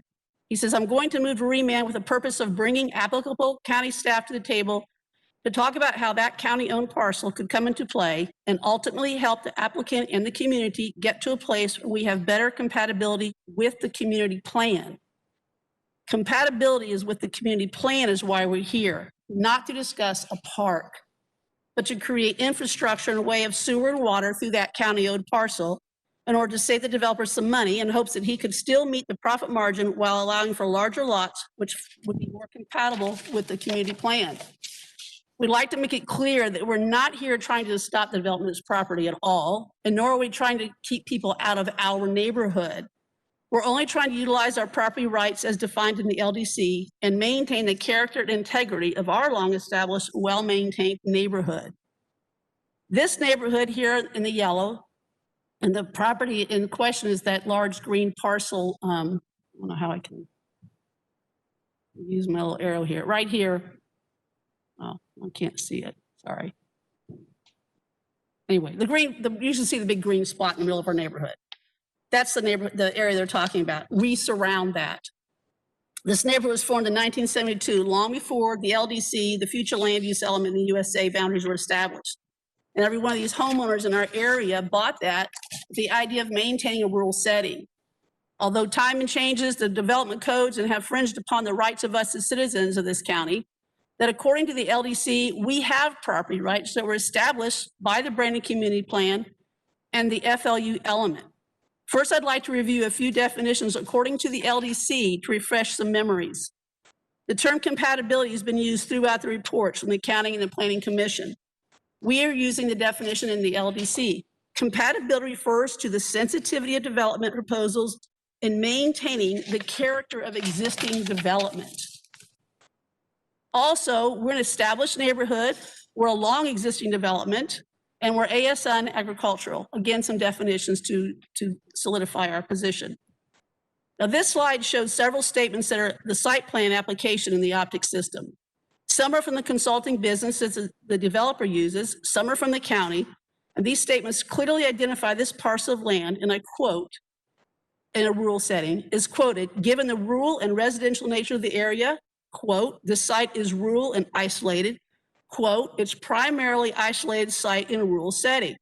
It seems everyone agrees we're in a rural setting. And the policy and objectives that were not followed prior to this has brought us to where we are today. Our chosen lifestyle is not only protected by the Garden Estates portion of the Brandon Community Plan, but also by the FLU and the LDC. I'll start with the Brandon Community Plan. I'm going to paraphrase. Please keep in mind that everyone has already agreed that we are in a rural setting. And quoting again, the primary consideration should be compatibility with existing structures to ensure neighborhood preservation. Two of those definitions we've already talked about, and to protect established neighborhoods, another definition, and to have a lot size of at least 1/2 acre. Because we fall under the Garden Estates Plan, which is part of Goal 6 of the BCP, it clearly states that lot size will be at least 1/2 acre. According to the purpose and objective of the future land use element, it's a guide to future growth and development. There seems to be a bit of a discrepancy, but who's guided by that element? We have a big map here we presented at the last meeting because it's a larger picture, I think, for you to see, but I believe it's kind of difficult for y'all to see this, but the only congruent property used in comparison for this application, sorry, are the 5 parcels to the northwest. Show them those 5 parcels up there. That's the only congruent property. That totals about 4% of the perimeter of this property. The remaining 96% is surrounded by at least 1 acre sites totaling 345,000 square feet. That guide is surely in the favor of our neighborhood. Following along with the future land use minimum density is the, is a minimum density policy, which has also been stated in both reports. Overlooked is the largest portion of the policy. It says or existing development patterns. I need to see the back of that. Or the existing development patterns do not support those densities, which is further backed by policy 1.3 that states the density would not be compatible and would virtually impact the existing development pattern within a 1,000-foot radius of the proposed development. And you can see we're surely impacted by that. We're a farm animal community. There's chickens, roosters, horses, and shrieking goats. Parcels of less than 1.5 acre will definitely adversely impact our chosen lifestyle. That's good, honey. Sit down. Thank you. These points are further backed up by Objective 16, Policy 16.8, and Policy 16.10. There is a need to protect existing neighborhoods and communities. Also, the projects will reflect the character of the surrounding area, recognizing the choice of lifestyles described in this plan. And also, any density increase shall be compatible with existing proposed or planned surrounding development and maintain the character of the existing development. Now, there's 13 conditions listed here that would be adversely effective to us. 7 of them apply to our neighborhood that care for farm animals. Now, these 2 policies here should be enough to stand alone because the words will apply and shall prevail are irrefutable. As stated in the FLU objective, the county shall develop strategies that ensure long-range viability, et cetera, and that these more restrictive community policies will apply in guiding the development of the community. In the Land Development Code, it says, quote, the more restrictive requirement shall prevail. Again, these are your words in the LDC. Will apply and shall prevail are irrefutable. Now, these are pages directly out of the future land use element that address the neighborhood level design and compatibility. It states, lots on the edges of new developments, et cetera, should mitigate such impact with substantial buffering and or compatible lot sizes. Also, walls and buffering used to separate the new development from the existing lower density community should be designed in a style compatible with the community. And also quoted, new development in existing lower density communities should utilize the planned development process of rezoning in order to fully address the impacts on the existing community. This is a picture of our property as we see it now, the one on the left. The one on the right is what we're fearing. In the community design component of the FLU, Policy 16 states, where new development encroaches on existing stands of trees adjacent to the roadway to retain a viable strip of the existing vegetation at the front of the property line. The developer says he can't do so because of drainage. We're located in one of the highest elevations in Hillsborough County at 62+ feet. And if he is allowed to forego a portion of the drainage area, he can get a larger parcel size to coincide with the community plan and a natural tree line. If not, we go from one extreme to the other as shown here. We're also hoping with that suggestion, and along with reducing the number of entrances to the enclave, perhaps you can gain more space to get those half-acre parcels. As you can see here, there are 3 entrances onto this enclave. The red are the 3 entrances going into that little area.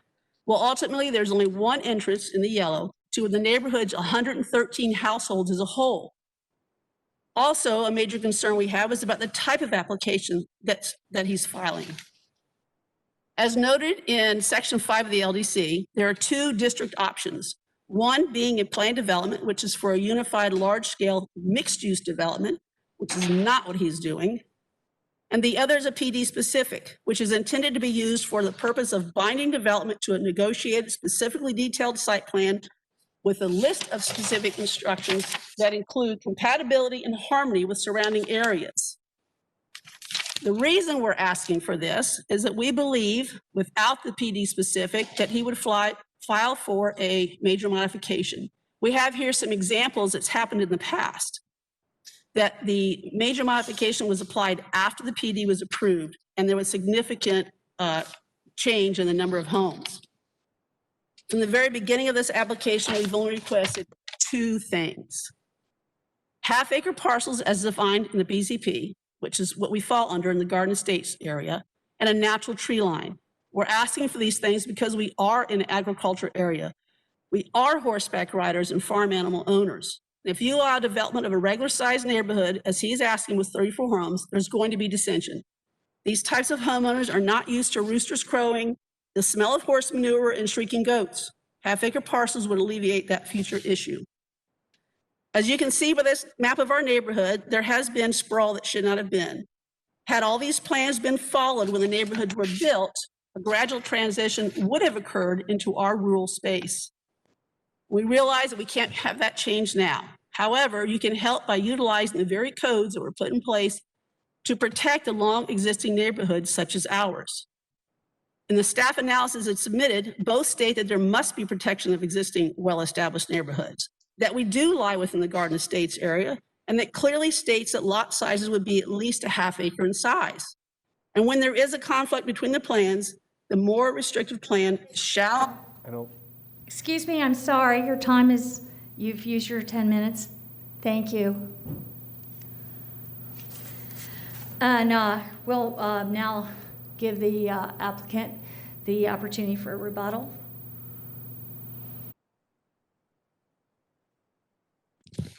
Good morning again, William Malloy, 325 South Boulevard.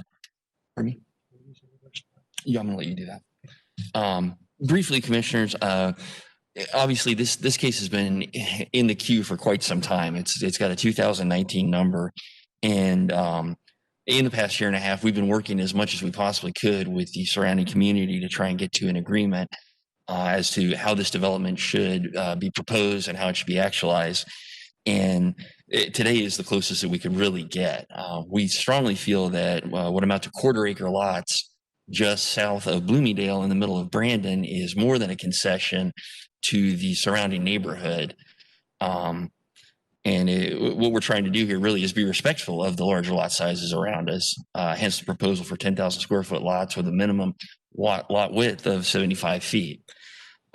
Just to explain a little bit more the nuances of this project and what we have done to make it more compatible for the surrounding neighborhood is Mr. Sullivan, who's actually the principal on this project.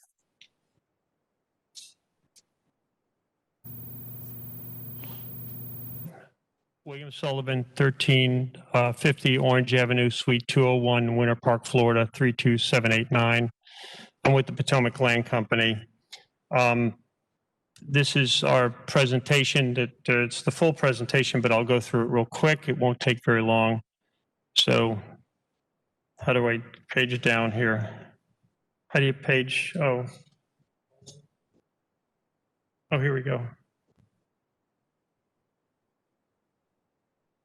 How do I page down? Sorry.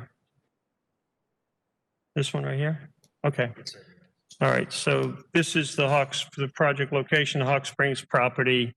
The one on the right just shows the whole area, including where the interstate is. The one on the left is that, and then the whole area, including the interstate. The one on the right shows how it is and where it is. It's adjacent to Bloomingdale, and it's adjacent to a park in Bloomingdale, as we talked about before.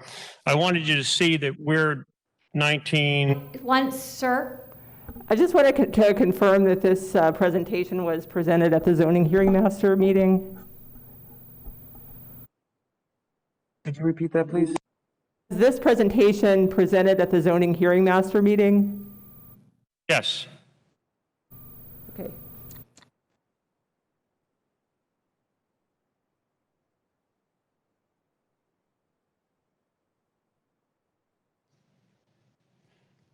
May I continue?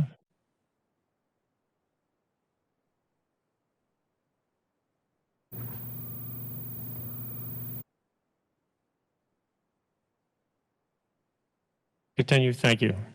So to the south of us is Camino Elementary. To the north of us is Bloomingdale. And then we're surrounded by Tavolo Hills.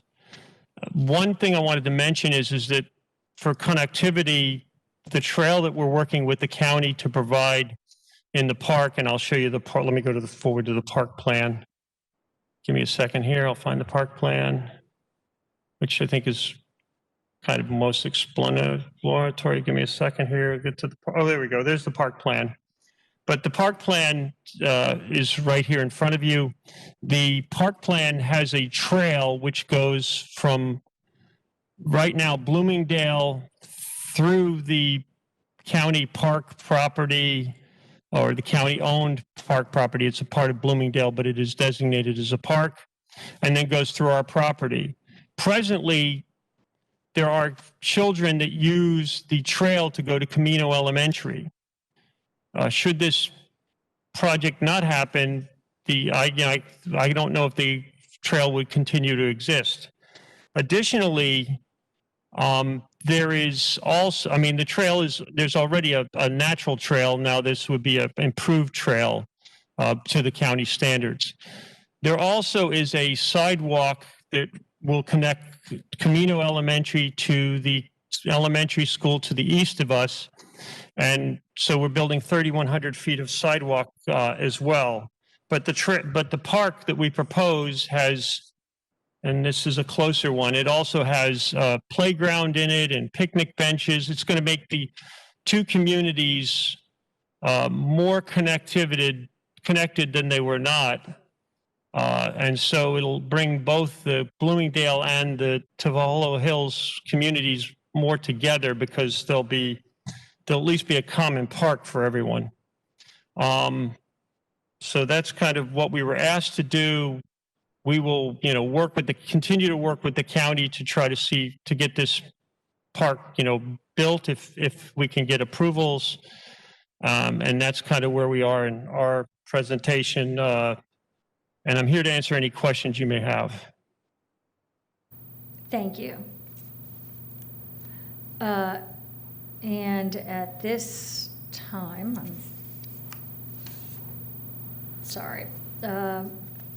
we will go to staff. Planning Commission staff. Sure, thank you. Melissa Leinhard, Planning Commission staff.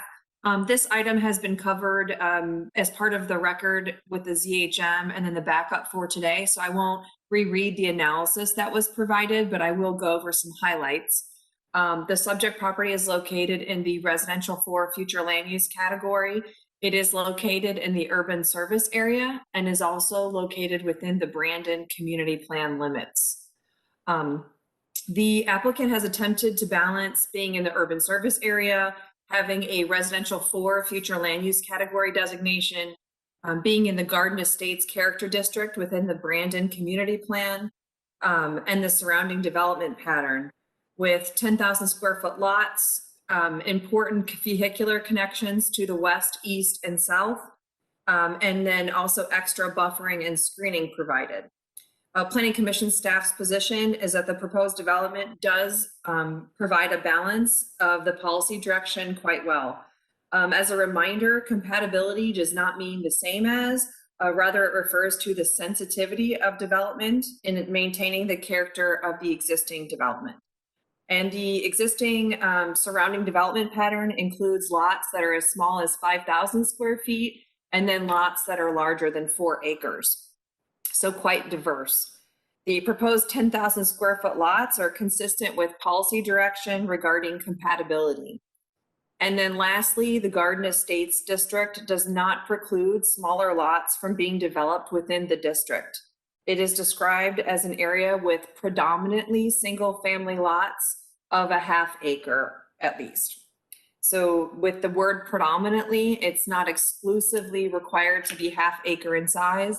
And Planning Commission staff would agree that the applicant has attempted to balance those qualities, being in the urban service area, the residential floor, which is 4 dwelling units per acre. They are developing well under what could be maximized under 4 dwelling units per acre. Taking all those things in consideration, Planning Commission staff has found this application consistent and would recommend that the board approve the application subject to conditions. I'm available for any questions.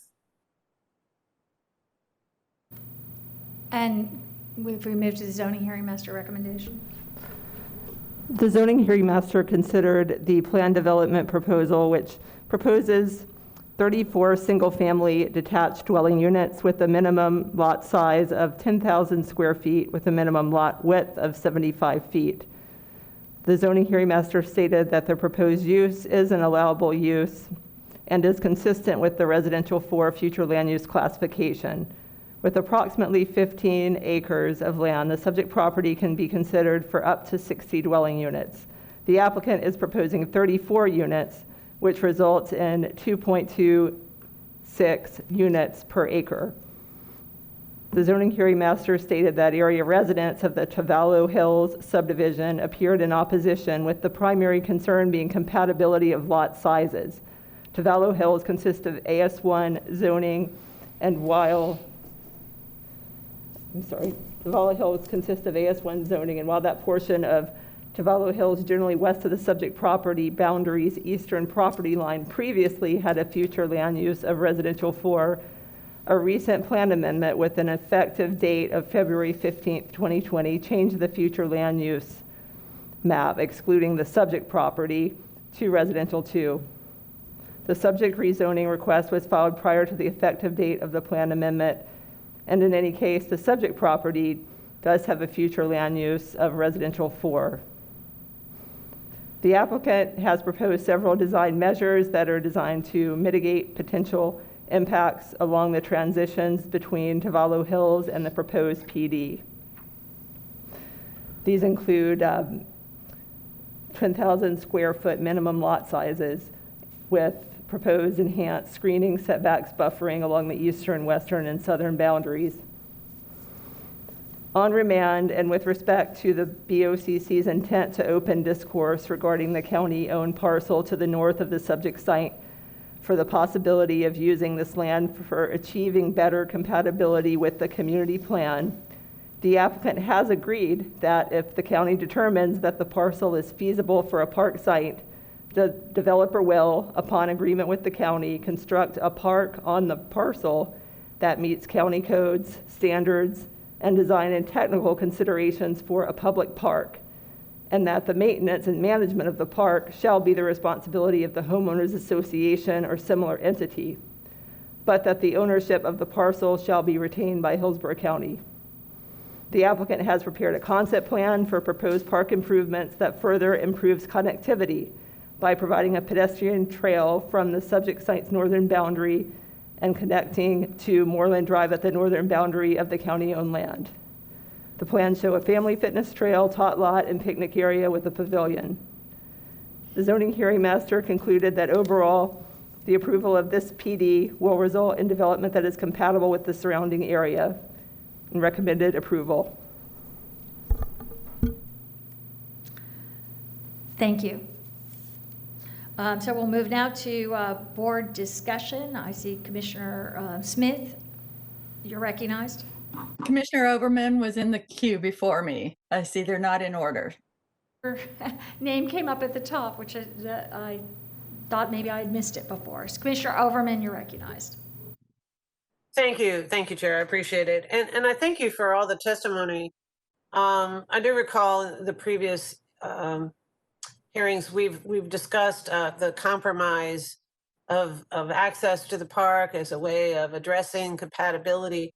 I do find the offer a nice offer, but I'm not really seeing in the backup that there is a financially sustainable plan for that. We do know that, the HOA fees are oftentimes not sufficient to cover a lot of things in general. Whether or not the HOA fees for this community can sustain the maintenance of the park amenities that are being suggested in this offer is questionable at this point. In addition to that, Parks Department does not appear to be in a position and or have interest in actually maintaining whatever the options would be. And so the last thing we want is a park that's, and the wonderful amenities that are shown, to go into disrepair in a very short order. We do know that our Parks Department has a robust task of maintaining park properties, and that it needs to be real. In addition to that, the surrounding community has no obligation to contribute to the cost of that at this stage. So while I do see that there's been work to offer concessions in order to permit the density that's being requested by the applicant, I don't see the financially sustainable plan for offering that park access other than the trail to the north of the property that does connect to the south of the property to the land across that is county owned. So I'm concerned that if there's not an actual agreement within the application that holds the community accountable for maintaining that, the offer is, while it may be genuinely offered, there's no teeth to it, as best I can tell. So I'm hesitant to go here, given the opponent's testimony as to the issues associated with the incongruence on the community plan. And while there is density in the properties surrounding to the north and east and quite a bit further south, the properties around it do tend to be more rural in nature. And unless we're eliminating the ability to have a rural community in this particular area, it does seem to be inconsistent. And I'll stop there. Commissioner Smith, you're recognized. Thank you. And this is a tough one for me because, you know, I commend the citizens for their hard work and engagement in protecting their community and helping to, you know, put things in place to make their community the best it can be into the future. And you may remember that this group came in last year and successfully downplanned that whole Garden Estates area, but for this this piece. So the whole area was 4 per acre, and but because their you know, earlier development pattern is half-acre lots, they were able to come in and downplan it all to 2 per acre, and I commend them for that. But at the same time, have to acknowledge that this piece was not a part of that and retained its 4 per acre future land use. And I do feel that they've done a lot to try to you know, kind of compromise. They're not asking for all the lots they can have. They're making sure they're 10,000 square foot, which in our day and age is a pretty good size lot, at least. And then trying to work with the Parks Department. Commissioner Overman raised some good points about, you know, we are often, in my experience, shown pretty pictures of amenities and things that are going to be provided, and then if they're not in the zoning conditions, if they're just a good intentions, sometimes those don't come to fruition, particularly with CDD funded amenities. We've seen time and again where market conditions you know, prevent a development from developing out as fast and as dense as it expected to. And then the CDD, the fewer homes that end up being there are left holding the bag for an awful lot of costs. So I would like to hear if there's any answers to the concerns she raised, if we could address that by an additional condition at this point to the rezoning or continue for an additional condition, or if we can look for this assurance on the CDD when it comes back to us that they where this promise will be. But I'm still thinking and still open to board discussion, but just wanted to contribute, what I see here. Thank you. You. And look, Mr. Gormley, can you address that to some extent? Yes, thank you. Regarding the proposal for the park improvement, the way that the condition is structured, the county has full control over determining whether or not the park would need to get constructed. It's not something that it is an obligation by the owner in the event the county doesn't deem it to be beneficial to the community, or if there is some unresolved question about how the maintenance of that park would go forward and be maintained. The condition doesn't require that park to be done unless the county is comfortable that is satisfied. So I don't know if that gets fully to the question. There was some discussion about the standards and what the improvements would be in the park, and the condition is crafted in a way to provide that it needs to meet applicable county standards, but doesn't prescribe an actual park design. I have a question with regards to that. And I had some of the same confusion about this as I read through it, because there wasn't any resolution with our Parks Department with regards to this. And I also think, those are good points by Commissioner Overman. So I'm just wondering, so you're saying a park won't necessarily be developed there. So if a park wasn't developed there, and I had remembered reading back to the some, but is there a conservation easement put over that land on behalf of the county, or what speaks to the further possible development then of that land? That land is currently owned by the county. So the county owns that. Oh, okay, I had forgotten that. Yeah. I got it.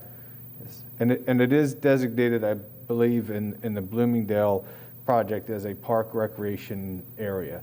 So there are already some limits on the use of that property, but it is county owned. So the county has full control of it and would maintain full control even with the proposed condition.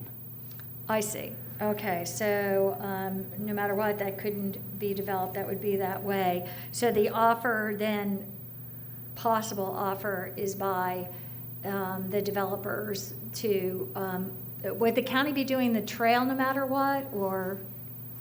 There's not currently a county project proposed there, and part of the thought that went into the condition is that developer would engage in conjunction with the county to determine the feasibility, and that includes whether that is something that would be welcomed by the whole community. There are lots on the west and east of that, and there's sensitivity and consideration to only having something in back of those homes that is considered to be complementary and additive to the community. So that exercise would be part of what would factor into. So let's say the community wanted the park, but if the park's owned by the county will be doing the maintenance. It won't be the burden wouldn't be put on a CDD or any. The maintenance obligation would be on this proposed development, and the condition calls for the HOA declaration to include an obligation for funding the maintenance of the park. So the developer would construct it, and then the ongoing maintenance would be a obligation on the ultimate owners within this proposed development if it were to be approved. Okay, thank you. Commissioner Overman, you're recognized. Thank you, Chair. And that's where I have a challenge with this, because while we have We have a nice offer by the developer. We don't have approval by the Parks Department that a park needs to be there. We don't have a design. I don't see, can I be heard? I want to make, okay. We don't see a financial plan showing how that's actually going to work. We may have a CDD that actually includes the cost associated with the development of a park that has not yet been designed. And we don't have a financial plan for how the HOA is actually going to collect enough, say, association fees to sustain a property that doesn't bring in ad valorem taxes to help maintain the property because it's owned by the county. So I'm still struggling with how this is really going to work. What happens in the reality of this is it's a great offer. We do require that the landowner and the property owners ultimately are required for maintaining it. But when it doesn't happen, a park doesn't show up, who is holding the bag? The community gets built, the developer is gone, the homeowners have this bill, and the county may or may not develop it. And when we don't choose to develop it, the county ends up being the bad guy when we say, hi, we're not going to do this. So I'm really not interested in approving something that is a recipe for, challenges, and also a recipe for failure on meeting the expectations of the community that clearly is looking for something that is has a greater level of compatibility. I do agree that having a trail, because the kids have used this property as a way of getting to that property, to getting to other areas in the community, is a nice offer, the trail offer. But the condition of the park as a concession is just, it's not sustainable. There's not enough congruence there in the agreement or in the zoning or in the financial plan that I could see that makes this a viable offer to consider. And while I appreciate the developer's attempt, I'm not seeing something that actually can work. And I'm not a big fan of recipes for disaster. Thank you. I'll stop there. Commissioner Myers, you're recognized. Thank you, Madam Chairman. It appears that we have so many concerns as from our board members and not hearing from our Parks Department. Therefore, I move that we move this item to come back to us next month so that all issues could be addressed from the board and hear from our Parks Department on this. I'm sorry. Ms. Lundgren, did you? Just a point of clarification, that if the application is continued, we're still bound by the same record that we have here. I can tell you generally that this condition was only recommended to be included with concurrence from the Parks Department. They haven't provided testimony here, but the concept that's in here has been vetted with the Parks Department. So I know that probably doesn't get to all the issues that you're raising, but just to clarify for a continuation, the amount of additional information that could come back to the board would be very limited. But I don't think, Mr. Adams, that all of the issues that the board members are raising are being addressed during this meeting. So we could certainly take a continuation, hear the comments that were made here. I understand that there's some perhaps difference of view with a trail versus an actual park and park improvements. If the board were inclined to continue this so that we could work with the applicant and appropriate representatives of the Parks Department to further vet out these comments that we've heard back from the board, I believe that we can do that within the bounds of the record that we have. I'm going to second Commissioner Myers' motion just for the purpose of continuing this discussion. You're recognized. Yeah, so Can you explain to me the degree to which we are bound and unable to, what type of information is it appropriate for us to ask for, and what type of information do you feel like you're bound to keep out of our consideration? I think that with this continuation, could refine the condition and what's being offered by the applicant. If the desire was to have new substantive information added in terms of a plan or proposed agreements or documents, it starts to move away from what the hearing master was the record established. You made the statement that this had been vetted by the county staff in some way. Is that, so to what degree is it appropriate for us to inquire about that? I think to the extent that you're looking for some affirmative concurrence by Parks Department that they're comfortable working within the proposed language, that's not really substantive information that would change from the record that was established. But the concern that I'm hearing that Commissioner Overman raised was about whether or not this is even practical or not. And that's, I guess that's sort of the root of what everyone seems to be trying to figure out. Right. And what I heard was that there was concern in particular about the park element of this, the ability to maintain it, the financial feasibility of any maintenance plan. And I believe I heard that concern was, and please correct me if I'm misstating this, was perhaps somewhat distinct from the thought about a trail as opposed to a trail with park amenities. So my thought was that we could take that comment and see what level of comfort there is, which I believe that there would be with the park concept being further limited to providing a pedestrian trail and sort of a improved version of what is running through that site today.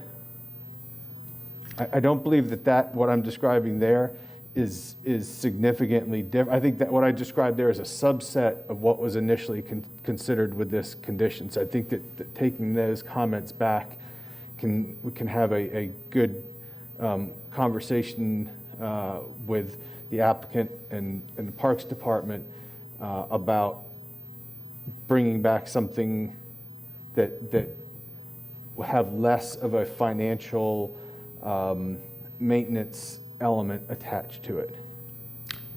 Thank you. And Commissioner Smith, you're recognized. A couple of things I like about this. Thank you very much, Commissioner Myers, Commissioner Cohen, for moving this forward. It was Commissioner White who actually moved for the remand last time, and this is in his district. So that's another reason to support bringing this back when he can contribute to the discussion there. One question is the difference between a continuance and a remand. The remand would allow to reopen the case file, although it does necessitate going all the way back to the zoning hearing master. Would the applicant, if we move to continue now in the interest of moving this faster, would the applicant, Adam, be allowed to request a remand if in y'all's discussions it turns out that they'd rather get back so they can introduce some more testimony and evidence and visual material or anything? Continuation date would be to February 9th. I think February 9th would give us certainly adequate time to vet this. If we get to that point and the applicant feels that additional information is needed to augment the record, they could at that time request that the board remand this back to the ZHM. As I've talked this through, I think if I'm not off base in what I've taken from this conversation today, I think that there's ample room to talk about that subset of what's being proposed. In my thinking on this, that will have an impact on what type of resources are needed to maintain it. A trail versus a trail type improvement with other amenities added. The more amenities, the more the improvement obligation may be. I think, and Commissioner Overman, you're recognized. And I'll keep this short, but that's to the point. As long as the Parks Department can provide us with data associated with the proposed offer, they have a cost estimates on what it takes to maintain. They understand the cost associated with the type of illustrations that are being proposed. They can give us the feasibility of what that is, so that two things happen. The community knows what the actually expectation offer is going to cost, and then roughly, at least estimates. And the applicant can understand how that's going to impact their development costs, their marketability of the properties, and the long-term commitment to the community with this offer. Because, like I said, if there's an opportunity to change it down the road and the financial feasibility has not been fully vetted by the Parks Department, because the county actually owns the land that's being proposed to change, I think it's critically important that that information be available in the next hearing. So if the continuance allows for the staff to come back with that information and make it presentable, then the continuance probably should hold. If that's not the case, and to Commissioner Smith's issue, if a remand makes that testimony available, then I believe that we may want to consider the remand versus the continuance. And that's the only point of order I'm trying to get clarification on. And so I see no other comments here. So I guess from what you said, Mr. Gormley, you were looking at during this continuance, the pedestrian trail as opposed to other amenities, number one. And of course, we still don't know necessarily what the rest of the community there feels. Correct. And second, in terms of the continued maintenance or financing, and I also wonder, I'll just throw this in for discussion, but in terms of if it is a desire of the community to do this, I just don't know. Is there ever, just in terms of a trail that the developers would pay, to put the trail in place and whatever, and then the continuing maintenance after, an initial, like an impact fee to do that. And then later, the maintenance is hopefully de minimis maintenance, because already there's maintenance done, of course, at the site if the county owns it. So I'm just throwing that forward as another possible fixed kind of scenario. Yes, ma'am. That we'll include that as part of the discussions. I understand. I don't know what the board's pleasure would be with Right, regards to right. that, but just saying. Okay, and seeing no further discussion, we have a motion by Commissioner Myers and seconded by Commissioner Cohen. I understand that, yes, I think he's listening. So, and can we please have a roll call vote? Yes, Madam Chair. Kemp? Yes. Cohen? Yes. Hagan? Yes. Myers? Yes. Overman? Yes. Smith? Yes. Motion carried 6-0. Okay. And we will now move on. We need Oral argument's been filed for this item, G2, and I'll need a motion and a vote to open oral argument. So moved. Second. Okay, we have a motion by Commissioner Hagan, seconded by Commissioner Myers to open oral argument. Can we please have a roll call vote? Kemp, Yes. Cohen, Yes. Hagan, Yes. Myers, Yes. Overman, Yes. Smith. Yes. Motion carried 6-0. Thank you. Mr. Moreto, you are recognized. Commissioners, this brings us to item G2. This is also a remand. This is a major modification 20-0310. It's located 20 feet west of the intersection of Simmons Loop, Simmons Ranch Court. Commissioners, this is a request to modify a plan development, as I noted before. The request will take it from 203 units to 450 dwelling units.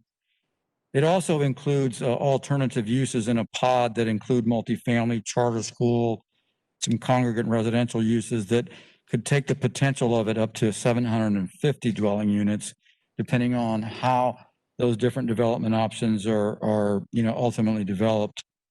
This is before the board at a previous hearing. It was remanded. It does have oral argument, and it does have approval from ZHM Development Services, and the Planning Commission found it consistent with the plan. We're available for comments if you have any. There hasn't been any, generally speaking, there hasn't been any significant change to staff report or the conditions. And we are available for questions as necessary. Thank you. And if we could have the applicant.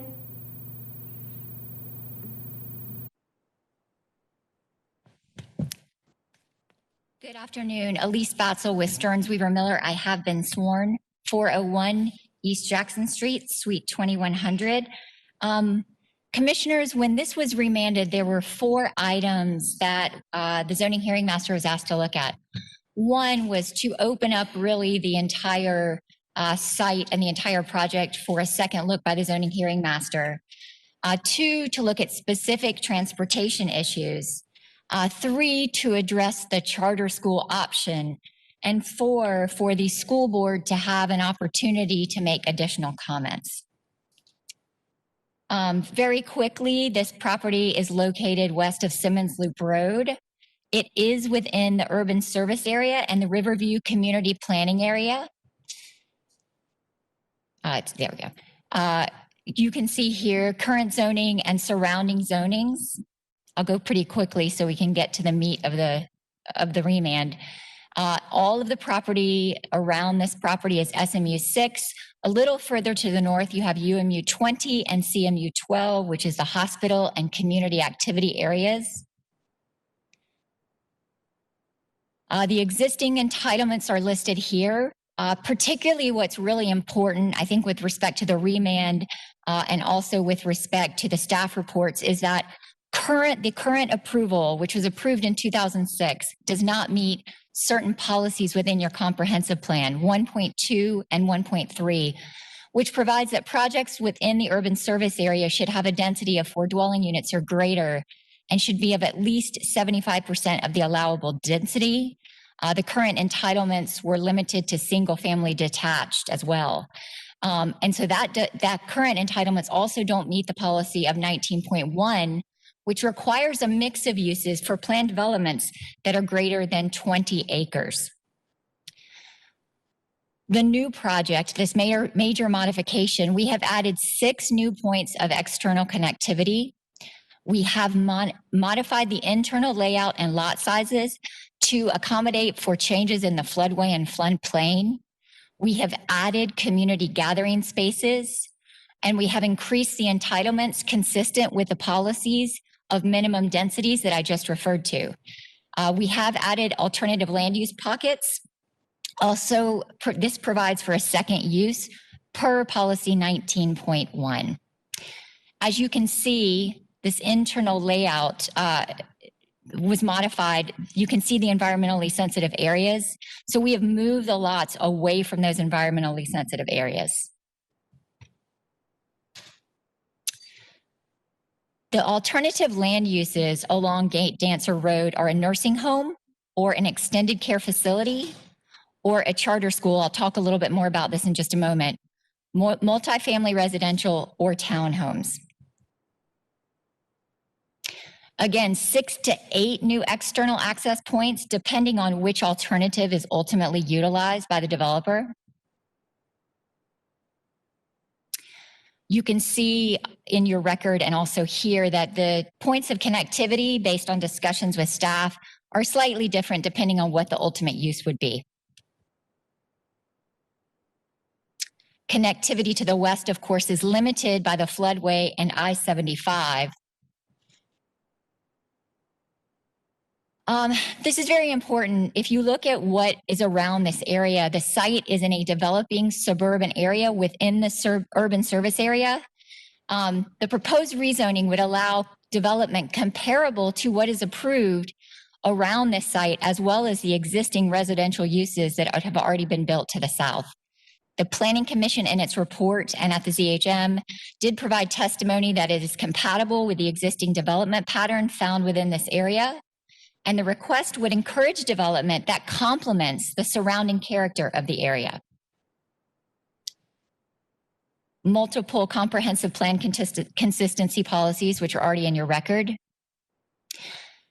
And just to spend a little bit of time on the transportation issue, the staff did a really good job of going back and really drilling down on the questions that were raised at the BOCC hearing.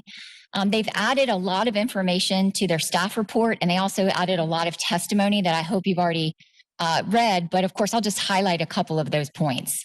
Staff estimated that the trip reduction on existing roadways, which were a result of the completion of the flyover project, which is now funded, and the Gate Dancer extension, would result in 16.8% reduction on that segment of Big Bend Road between US 41 and I-75, a 5.7% reduction on Big Bend between I-75 and US 301, a 24.9% reduction on 19th Avenue west of I-75, and a 10.4% reduction in traffic on 19th Avenue Northeast, east of I-75. With respect to the charter school option, I know that there were concerns about what was going to go on with this charter school option, what was it going to look like.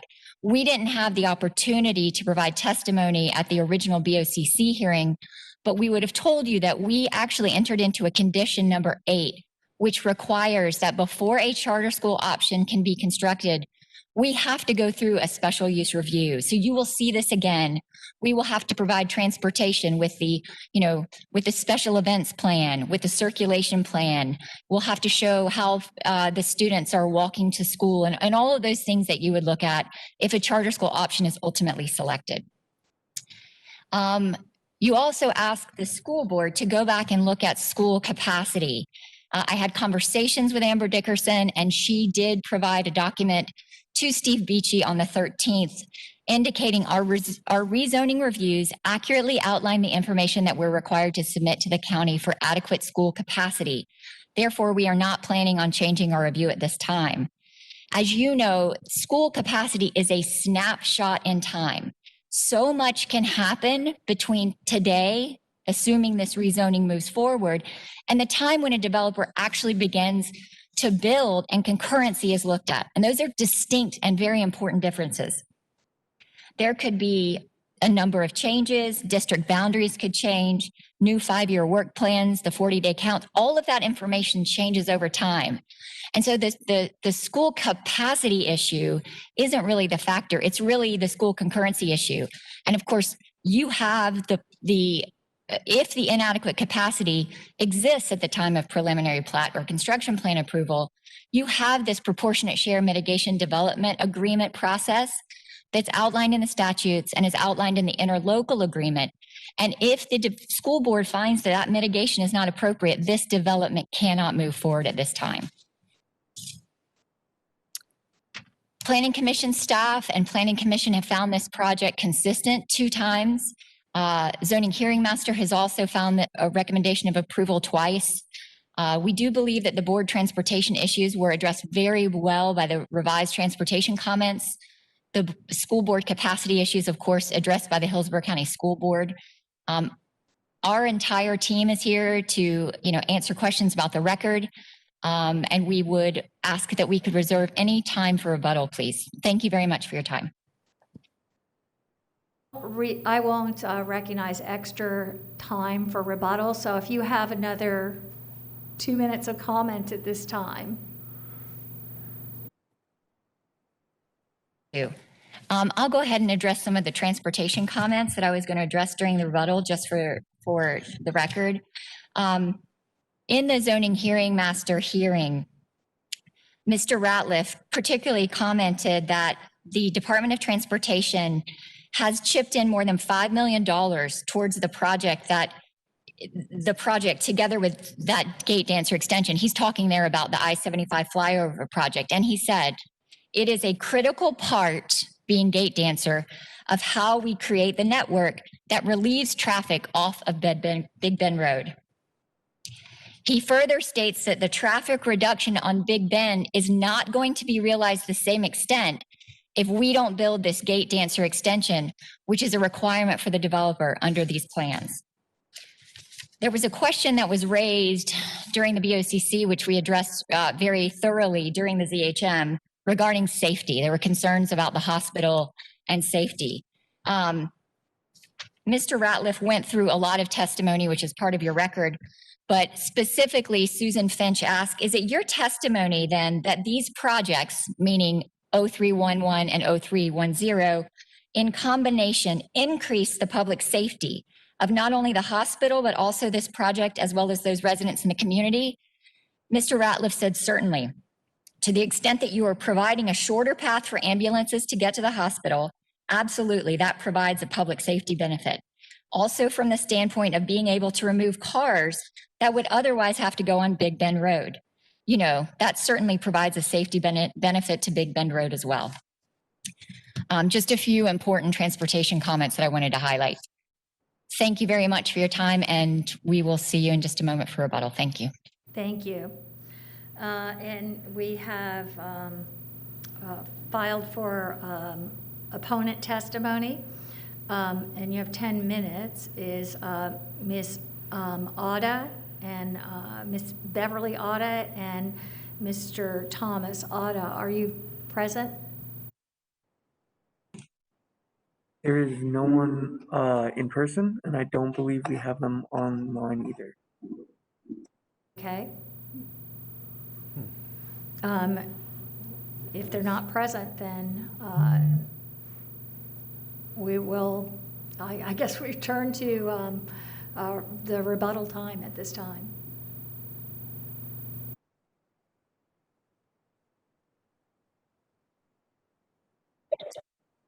Couple of things based on the letters that are in your opposition letters that are in your record that staff was concerned about.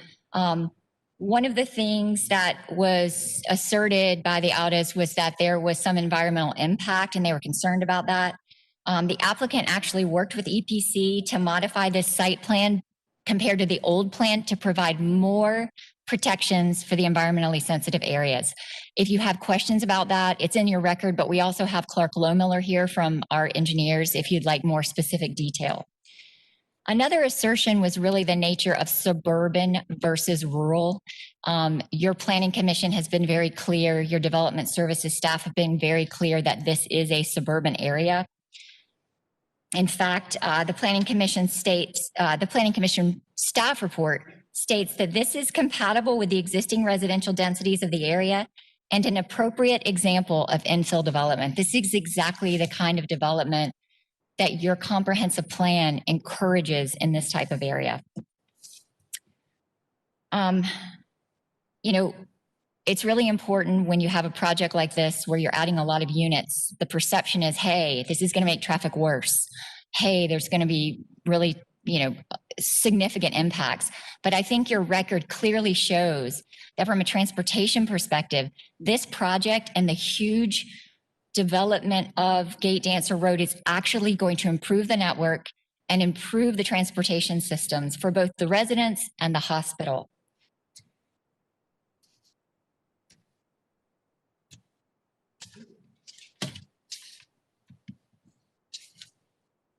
And those are all of my comments. Thank you for your time. We're here to answer any questions. Thank you. We will have several commissioners that want to speak, so I'll recognize you and you can ask the question at that time, Commissioner. And I think the first with their hand raised was Commissioner Smith. Thank you. I have one question. I think I would, well, let me try staff with this. Typically, Mr. Gormley, when could we see this development being built? You know, I have been surprised in my experience that we make a zoning for this, and at our next board meeting or the one right after, within weeks, we are seeing the prop share agreements come through for the school district. So these things can move quickly. Can you tell us, like, just typically when this development might be built, within 2 years or a year, or give us an idea? What is possible? Certainly the developer's schedule of construction would dictate the when. You know, it's certainly feasible that within a year this project could be in a position where they're seeking to have a plat recorded. You did mention a proportionate share.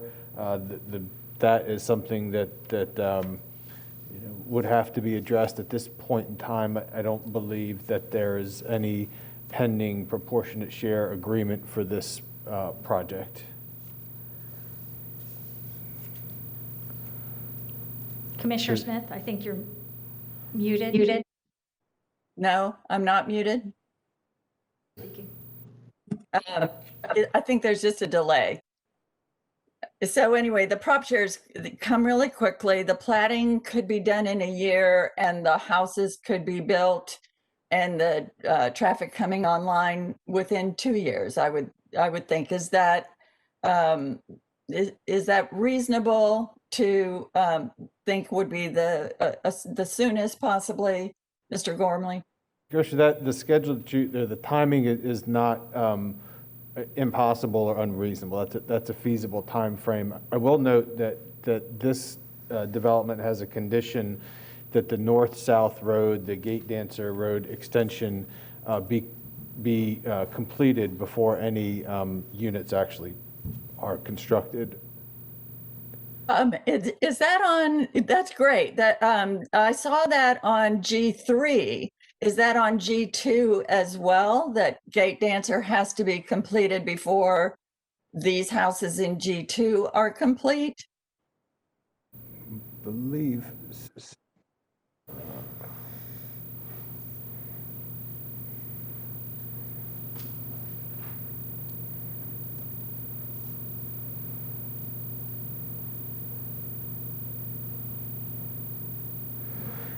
Commissioner, it's condition 19 states that no building permit shall be issued until the construction of this segment of the new north-south road has been completed, and that's dealing with the Gate Dancer Road extension. And that applies to this one, G2, as well as G3? Yes, the condition I read there is proposed condition 19 for this item G2. Thank you. That gives me a lot of relief that, you know, because that was one of the concerns that we sent back, was the timing. I agree that this is infill, it's mixed use where we want mixed use. It is There is a lot to like about this, but I'm very concerned, as was the president of the St. Joseph's Hospital and many letters of opposition in the case file about the traffic on in this area, which is a poster child for the nightmare of traffic that is in South County. So I'm glad to see that there is that timing condition, and I'll note that Paseo del Mar flyover is scheduled to close out mid-2023. However, Big Bend, with its I-75 intersection and its the street itself is not scheduled to close out until mid-2025. So I think there'll be a little overlap there, but knowing that gate dancer extension has to come in before the houses gives me a lot of comfort. I would like to then just share my screen and explain a few things about the context of this, if I may. Yeah, sure.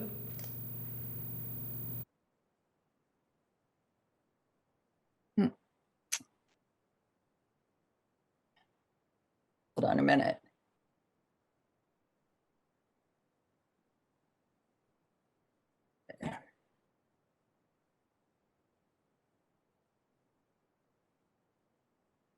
And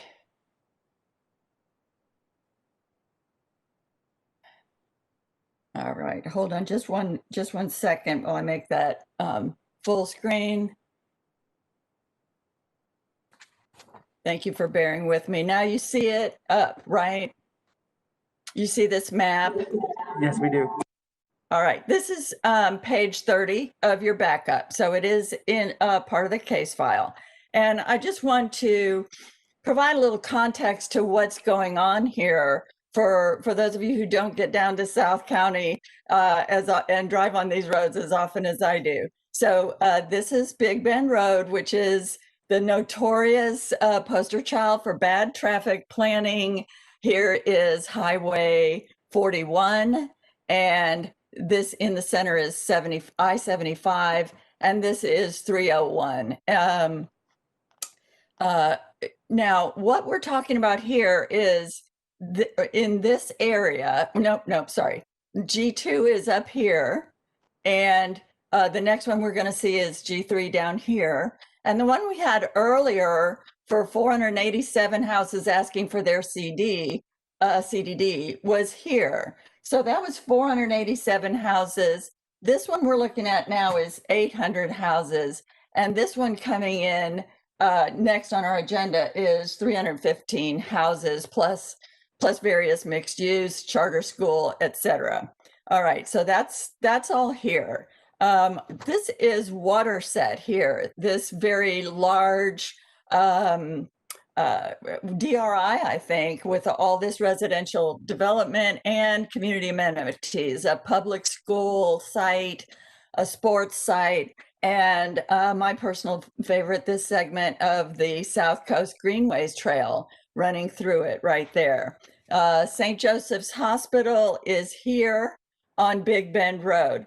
The traffic has been so bad in this area that we've heard many stories about doctors trying to get to their patients here via I-75 or 301 and having to just park their cars on the side of the road and run rather than try to drive through this area that is a parking lot much of the day. And that's led to the letter of opposition in the case file by the president of the hospital. So the extension of Gate Dancer Road through here, connecting with this extension that's being built as well, this is a great thing. And glad to see that the remand provided more detailed transportation analysis. But I have one more concern about this. And I think it's simple it's possible to resolve. All this traffic coming now from Apollo Beach Boulevard and this bike lane and the new Gate Dancer Road will all come and go into this corner of Simmons Loop Road, okay, this corner, which, as I say, we know is having 487 houses plus 1,100 houses here, and a bunch of traffic and possibly a charter school. And yet, this proposal before us and the next one, but this one mainly, includes the dreaded design exceptions that allow Simmons Loop Road to remain substandard, even while all this additional traffic is planned to come and go on it. And just from these two developments, you're looking at 10,000-ish trips per day. And certainly the CDD we looked at earlier is several thousand more trips per day coming into this area, and they will undoubtedly be going on Simmons Loop. Now, the hospital dedicated extra right-of-way. So up in this area, the road is lovely, big, divided, beautiful bike lanes on either side. But Simmons Loop, which, you know, is going to be more and more used between Big Bend and 301 to get around all the, not only the hospital, but all the commercial that's come in here, we would be approving design exceptions unless we can get rid of them at this stage. The design exceptions say that Simmons Loop Road is a substandard local roadway, and the developer wants to leave it substandard, even though they're adding thousands and thousands of trips per day in all of this area. It said the design exceptions say the developer shall be permitted to utilize the existing rural section along the north side of the roadway within segment B. And that means they get to leave this road as is, which is a rural road, even though it will have urban traffic on it. And the next condition is the developer shall be permitted to use the dinky little 4-foot and 5-foot wide bicycle lanes, I'm paraphrasing, instead of the standard 7-foot wide buffered bicycle lanes that our design manual, our county standards require for this kind of road when you're going to be putting this kind of traffic on it. So, I mean, you have this beautiful system of bike trails coming into an area that may have a charter school, and yet we're leaving the bike lanes less than standard, 4 to 5 foot, instead of the standard 7-foot wide buffered bike lane. So they're not providing the bike lanes that meet our county standard for this. And if you're riding a bike on a street with cars, commissioners, a few feet can make a big difference between a 4-foot lane and a 7-foot buffered lane that would add extra protection. So, you know, I feel that strongly that it's allowing developers to skimp on safe cycling infrastructure is how Hillsborough County remains year after year among the most deadly places in America for bicyclists and pedestrians. We keep adding traffic to the roads like this situation without requiring those roads to be brought up to our own safety standards. You know, and they may say that there's not enough right-of-way for the standard width buffered bike lanes, but you know, if so, I think they should do what the hospital did and provide more right-of-way. And we're only asking for a few. I would be only asking for a few feet to bring it up from 4 or 5 feet to 7 feet plus a buffer. So, you know, come on, provide a few more feet of right-of-way on your side of the road. And actually, I think they should provide since they can only do it on their side of the road, they should provide a 12-foot multi-use bi-directional, 2-directional bike lane so that you could accommodate all these bicyclists on this beautiful bike network dumping in here, as well as the school children riding bicycles into what may turn out to be a charter school. Now, we will get the charter school special use later, but it will be too late to insist on conditions that provide standard safe cycling and pedestrian infrastructure. So I suggest that if we're going to move approval, we move approval without the design exceptions. I do feel like there are still, in my mind, concerns about the schools, but we remanded it. We asked the school district to review it. The school district says they're fine with it. So all I'll say about the schools is when we see the prop share agreement come back to us for this, I'm going to want to see exactly what those proportionate fair share dollars are buying, and where these children are going to be going to school, and where they'll be pushing people out of schools and buying seats in some other schools. I'll want to see a good explanation of that. But with that, I would move approval without the design exceptions and eliminate the design exceptions on Simmons Loop Road. I'll second that. Yeah. By Commissioner Smith and seconded by Commissioner Overman. And I know, Commissioner Overman, you had your hand up as well. Thank you, Chair. I appreciate that. And thank you, Commissioner Smith, for helping talk about a lot of the things that I had concerns about this project. But before I say that, I would like to thank the developer for really working hard to create the interconnectivity of Collector and Ontario Road network that we have not seen in so many other projects. That this does open the door to connect Gate Dancer up to Big Bend and create another alternative route. My concerns have been the treatment of Simmons Loop Road, the connection to it.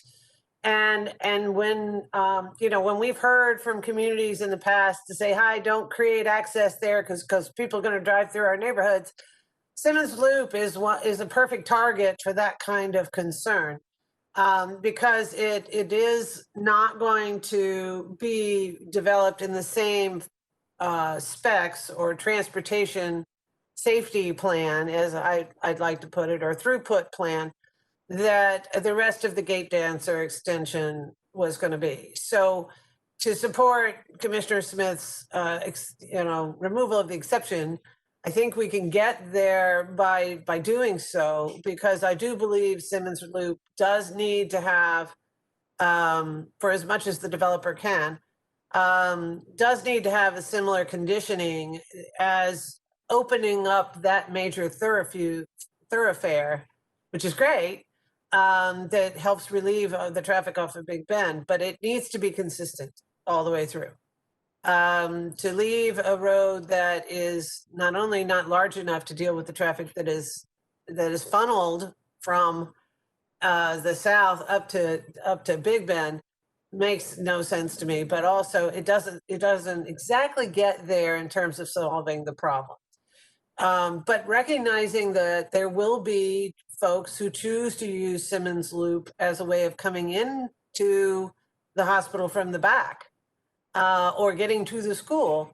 I do believe that, as Commissioner Smith mentioned, that it would be appropriate to establish those conditions and the requirements at this stage, since the Gate Dancer improvements have to be built before anything else is built. So I'll support the motion with those issues being addressed in the approval. Thank you. I know that you had your hand raised. I did. I want to thank Commissioner Smith for an exhaustive presentation that answered almost all of my questions. That was really very helpful. The one thing I just wanted to go back to for a minute is the timing of all this. The question of Big Bend, the improvements at Big Bend and I-75 not being completed until 2025. That's a long time. And we have a letter from St. Joseph's Hospital that goes to right to the heart of the issue. So, you know, it seems to me that you're looking at a possibility of 2 or 3 years of additional congestion on Big Bend before the problem is relieved. And I just wonder if how long is it going to take for the other transportation improvements to happen that are going to allow this to go forward? I guess how much time? I mean, you had mentioned 1 to 2 years as the earliest, but how long is it going to take to make the north-south connection actually to the point where it satisfies this condition? Commissioner, I think that improvement, it can move much more quickly. In fact, there are already construction plans that are being reviewed for that north-south collector road, and that's the Gate Dancer extension. So I believe that road is already being designed. And does the condition that requires that to be completed before the development can begin, does that mean before there's a shovel in the ground or before the actual platting and permitting takes place? I believe it's for submission of building permits. Okay, so there would be an additional lag then that would be created between the time the Gate Dancer construction is completed and when construction could actually commence. It would actually have to be completed prior to the commencement of construction. Correct, yes, sir. Okay, and then just to the school issue for a minute. I've had sort of a crash course in some of this over the past month or two, and it's my understanding that given the applicant talked earlier about a snapshot in time, but it's my understanding when these things go for platting, that's the moment at which the school concurrency has to exist, correct? That's correct. And we know it doesn't exist at the moment. That's the input we have, yes, sir. A proportionate share agreement, how exactly does that work to actually reduce the burden? So the proportionate share agreement would be, it provides for a contribution by the developer to the school district.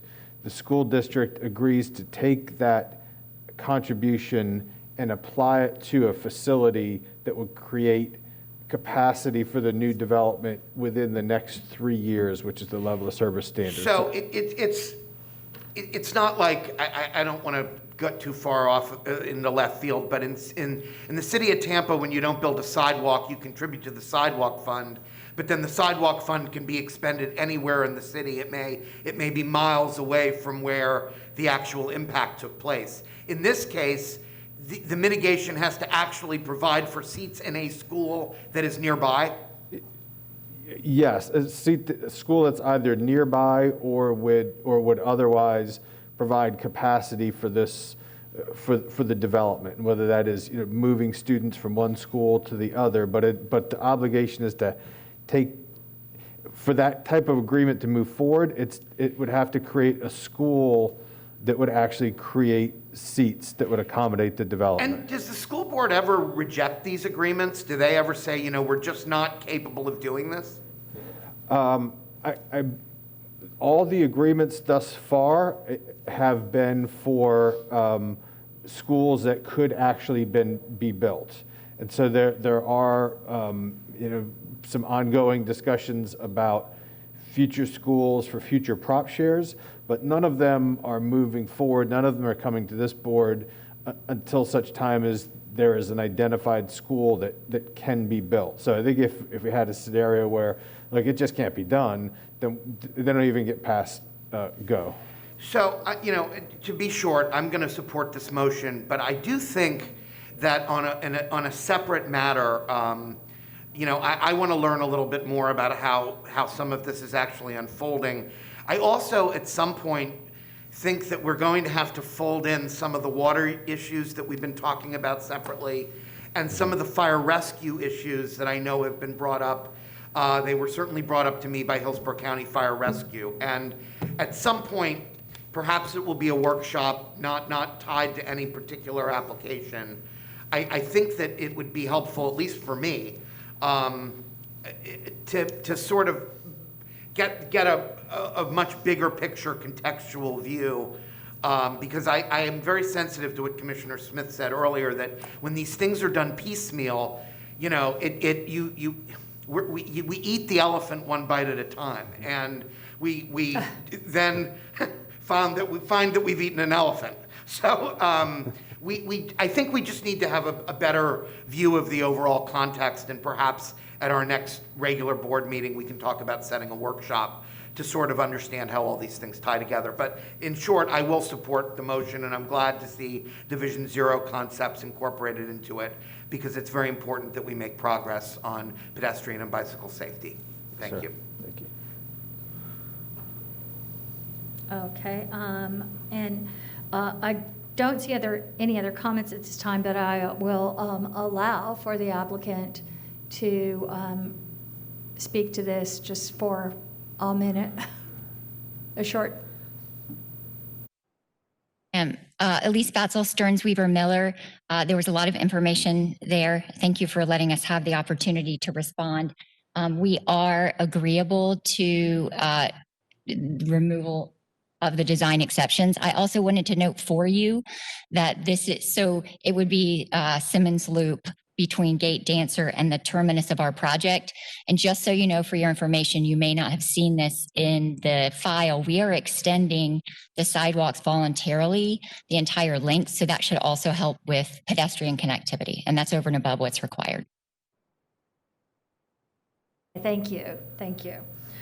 So I think we've, and Commissioner Smith, you do an excellent job.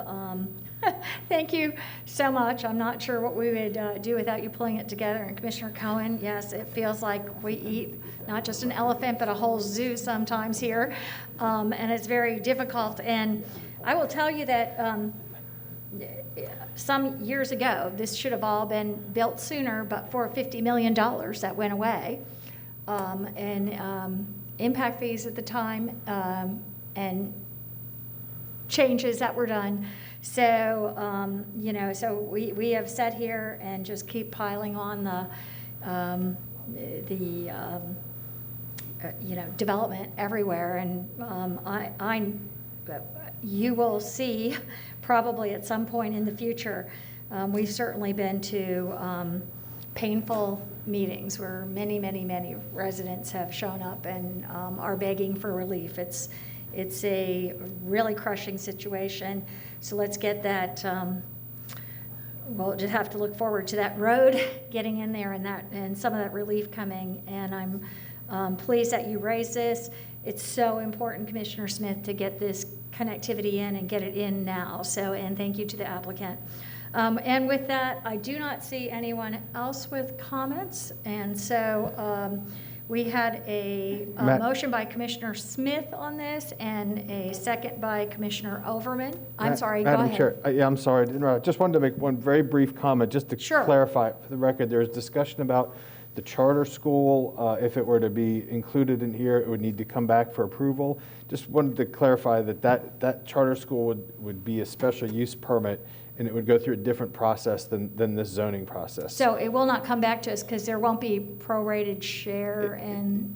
It wouldn't come back to the Board of County Commissioners, but any development of the site with a charter school would have to get a special use permit that would look at the traffic circulation and the arrangement of the site and on-site queuing and things like that. So that will all be looked at, but just wanted to make sure that it was clear that it's a different process that it would go through. I appreciate that clarification for board members. Ms. Lundgren, did you have something to add as well? Madam Chair, I was just going to remind you to address or turn to the Planning Commission and then the zoning hearing master. I know I'm sorry. This has been a long discussion on this one. I can't believe that we never. Thank you very much. Sure. Okay, and we will. At this time, thank you very much. Go to the Planning Commission. Leinhard, Planning Commission staff. The subject property is located in the suburban mixed use 6 future land use category. It is in the urban service area, and it is also located within the limits of the Riverview Community Plan and the South Shore Area-Wide Systems Plan. At the October 13th meeting, the Board of County Commissioners voted to remand this case back to the November 16th, 2020 zoning hearing master meeting to allow more input from the school board to evaluate if the amount of density being proposed affects school capacity. And additionally, this case was remanded to consider the traffic impacts on Simmons Loop Road. The proposal to develop a mixed-use project is compatible with the existing residential density of the area and the overall character of the area, which includes St. Joseph's Hospital to the north, several recently approved planned developments for residential uses, some remnant larger lot residential uses, and multifamily residential to the north and east within a half a mile of the subject property. The proposed mixed use serves as an appropriate example of infill and meets the intent of the compatibility policies as outlined in the future land use element. The intent of the SMU 6 future land use category is to provide for mixed use projects that demonstrate detailed integration and internal relationships of uses on the site. Per the conditions, this development will be required to provide vehicular and pedestrian internal connections between the uses, as well as provide connectivity to the adjacent parcels, meeting the intent of Objective 19, which states that all development in mixed-use categories shall be integrated and interconnected to one another. Policy 19.1 of the future land use element requires a minimum of 2 land uses for new projects proposed in mixed-use categories at a certain acreage threshold. In this instance, being over 20 acres, the site must provide for 2 uses, and the applicant will be required to meet that provision, and that is reflected in the conditions. The site is within the Riverview Community Planning limits, and the site falls within the residential district of this area. This district encourages residential development that complements the surrounding character of the area and promotes housing diversity. The proposed use meets the vision of this community plan. Based upon those considerations, Planning Commission staff finds the proposed major modification consistent with the Future of Hillsborough Comprehensive Plan for unincorporated Hillsborough County, subject to the conditions proposed by Development Services. Thank you. Thank you. And now we'll go to the ZHM recommendation. Thank you. The zoning hearing master considered the major modification to Plan Development 06-1147, which is currently approved for a max of 203 single-family dwelling units on lots that require a minimum of 10,000 square feet and 5,500 square feet. The purpose of this major mod is to increase the number of permitted single-family lots to 450 and to add an alternative second land use which could permit multifamily, townhomes, a nursing home, an extended care facility, or a charter school. Additionally, the minimum lot size is proposed to be 4,400 square feet, and the minimum lot width is proposed to be 40 feet for the single-family detached residential. Testimony in opposition was provided at the hearing, both hearings, the original and remand hearing, primarily focused on possible negative impacts of additional traffic. The application was remanded by the board to permit the opportunity for public testimony, ensure that the proposed density is timely to needed infrastructure, and that the school district comments regarding proposed capacity of the area schools are in the record. These issues were addressed fully as found in the remand findings of fact by the zoning hearing master. The zoning hearing master stated that both county transportation staff and the transportation engineer for the applicant testified regarding numerous transportation improvements proposed in the surrounding area. The zoning hearing master found the proposed major modification to be consistent with the character of the surrounding area, the code, and the comprehensive plan, and recommended approval. Thank you. And at this time, seeing no further discussion, we have a motion by Commissioner Smith, seconded by Commissioner Overman. And can you please take the roll call? Kemp? Yes. Cohen, Yes. Hagan, Yes. Myers, Yes. Overman, Yes. Smith. Yes. Motion carried 6-0. Thank you. So we will open the next item for oral argument. So I need a motion. Second. A motion by Commissioner Cohen, seconded by Commissioner Myers to open G3 for oral argument. Seeing no discussion, roll call vote, please. Kemp, Yes? Cohen, Yes. Hagan, Yes. Myers, Yes. Overman, Yes. Smith. Yes. Motion carried 6-0. Thank you. Mr. Moreto, you're rec. That brings us to item G3. This is a major modification 20-0311. This parcel, which is approximately 81 acres, is located adjacent to the site we just discussed in G2. It's a request to go from 216 units to 315 units.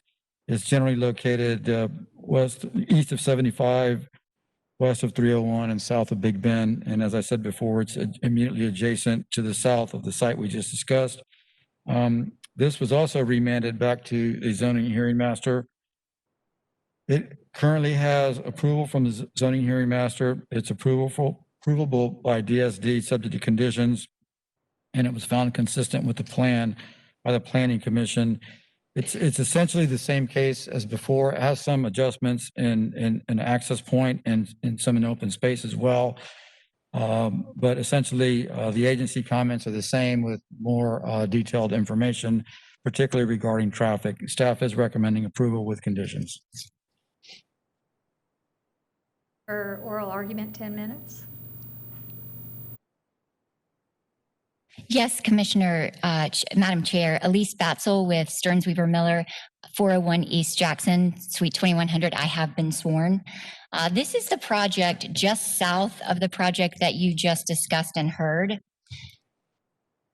It was remanded for the same issues, so I'll be brief and not repeat a lot of comments, but there is some things I'd like to put on the record with respect to this property. If you could just show the presentation, please.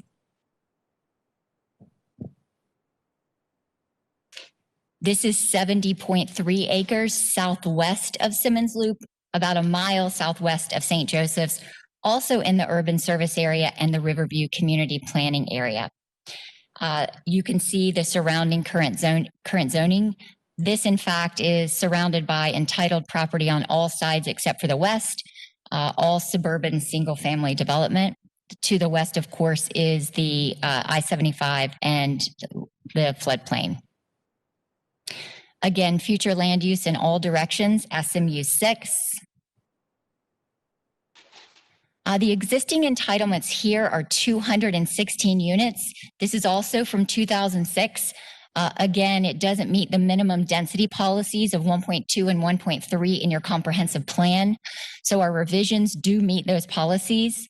The current entitlements are also limited to only one use, single family detached.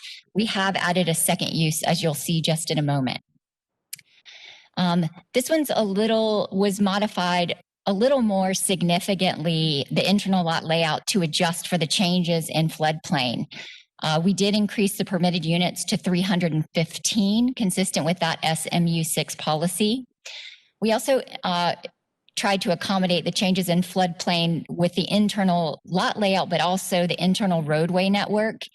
And we have added a 7-acre park that will be open to the public as a second use within the community. We're really excited about amenitizing this park and having it available not just for the neighbors, but for the overall community. As we have discussed in the prior hearing, there is connectivity to the north and the south via Gate Dancer Road. Gate Dancer will extend all the way through this property from the north to the south. Connectivity to the east is also set up to align with an adjacent PD that was approved back in 2019. You can see the 2 red circles at the bottom of your screen. That's where that will align with 19-0445. Unfortunately, this site has a little more limited connectivity because of I-75 and Little Bullfrog Creek directly to the west. As you can see to the south, there's a fully developed single-family residential development. Again, the site is located within the urban service area. The proposed rezoning would allow comparable zoning to what is approved or already existing in the surrounding area. The PD to the east is approved for a mix of single-family, multifamily, and commercial entitlements that can be developed with 628 units. The Planning Commission does find this compatible and consistent. Again, I won't go through all of the objectives, but it does meet many policies and objectives of your comprehensive plan. We discussed the same issues with transportation, but there's some different statistics. This Gate Dancer extension, in addition to the flyover project, will improve 16.8% on the segment of Big Bend Road between US 41 and I-75, 5.7% on Big Bend between I-75 and US 301, 24.9% reduction in trips on 19th Avenue west of I-75, and 10.4% reduction on 19th Avenue east of I-75.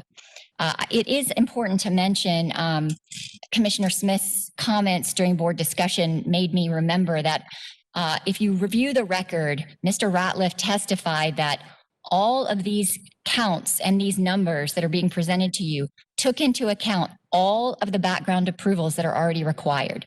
That means he took all of those trips into consideration in coming up with these numbers.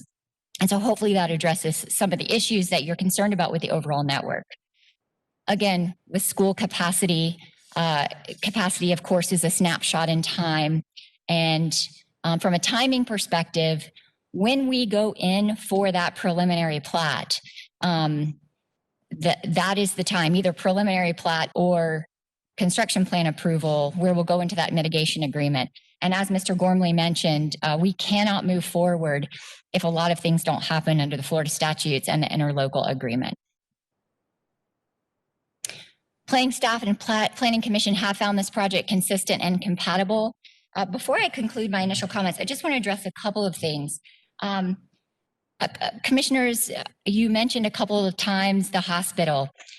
We did speak with a hospital. I personally had a conversation with a hospital. We talked about timing, which is probably why they didn't file the request for oral argument either the first time this came before the board and the second time. We worked very hard to address concerns. We worked really hard to establish conditions that really work for the overall community, including, 15 feet buffer to the north. We tried to do a lot to really anticipate and address concerns that were raised, not just from the board at the original BOCC hearing, but from staff and from the neighbors.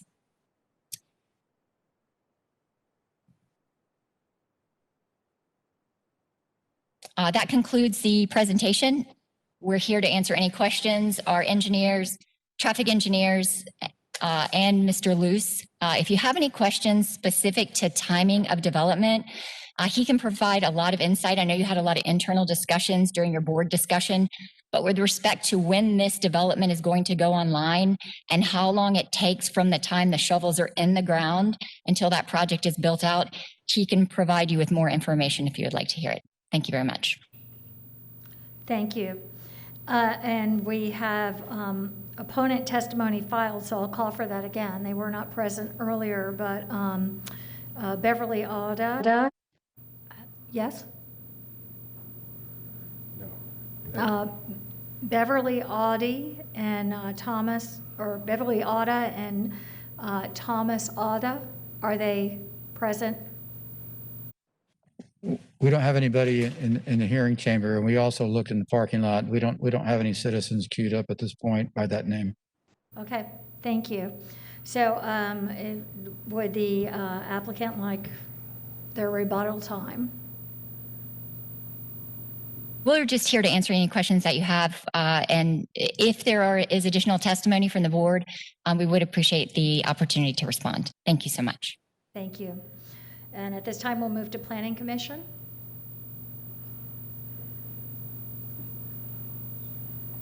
property is located in the suburban mixed use 6 future land use category. It is in the urban service area and also within the limits of the Riverview Community Plan and the South Shore Area-Wide Systems Plan. The development pattern in the area consists of vacant agricultural land, single-family residential uses to the south, large wetlands to the west, and an approved planned development east of the site with approvals for a mixed-use development with commercial and residential uses. The proposed use of the site would be compatible with the emerging development pattern in the area, consistent with future land use policy 16.3 with regard to compatibility. The subject property is 70.3 acres in size, and projects 20 acres or greater in the SMU 6 category require a mixture of uses per policy 19.1. The applicant is providing a 7-acre park. Designating 10% of the site for the park meets the intent of this policy. Per the proposed conditions, the park will be accessible to the public with directional signage on Gate Dancer Road indicating the location of the park entrance. And additionally, the park will be accessed by way of a public easement as agreed to by the applicant. Objective 19 of the future land use element also requires all development and mixed use categories be integrated and interconnected to each other. Per the conditions, pedestrian connections will be provided internally throughout the site as well as to the park area. The subject property is located in the urban service area, and the comprehensive plan calls for new growth and development to locate in areas where there are public services available. The Riverview Community Plan shows this particular area as the residential district. This district encourages residential development that complements the surrounding character of the area and also promotes housing diversity. The proposed use meets the vision of the Riverview Community Plan. Based upon those considerations, Planning Commission staff finds the proposed modification consistent with the future of Hillsborough Comprehensive Plan for unincorporated Hillsborough County, and that will be subject to the conditions proposed by Development Services. Thank you. Lundgren, ZHM's report. Thank you. The zoning hearing master considered the proposed major modification to Plan Development 06-1147, which is currently approved for a maximum of 216 single-family lots. The purpose of the modification is to increase the number of permitted single-family lots to 315 and to add a second land use, which would be a park with public access. As you've heard, the Planning Commission supports the request to modify the existing PD as the modification is considered compatible with the surrounding area and the emerging development pattern. Testimony in opposition to the modification was provided at the zoning hearing master hearing and submitted into the record. It was primarily based upon possible negative impact of the additional traffic generated by the project on the roadways. The transportation engineer for the applicant testified regarding numerous transportation improvements proposed in the surrounding area. These improvements include the 6-laning of Big Bend Road, the reconstruction of the interchange at Big Bend and I-75, and the extension of Paseo Almar over the interstate and the extension of Gate Dancer and Simmons Loop. The application was remanded by the board to permit the opportunity for additional public participation by citizens to ensure also that the proposed density is timely to needed infrastructure and have school district comments provided regarding the capacity relative to the area schools. The developer and their representative committed to a new zoning condition that states that no residential dwelling unit building permits shall be issued until the construction of the new north-south road, the extension of Gate Dancer Road segment is complete. The zoning hearing master found that the proposed major modification is consistent with the character of the surrounding area, including those projects currently approved but not yet built, and is consistent with the Land Development Code and the comprehensive plan. The zoning hearing master therefore recommended approval of the major modification.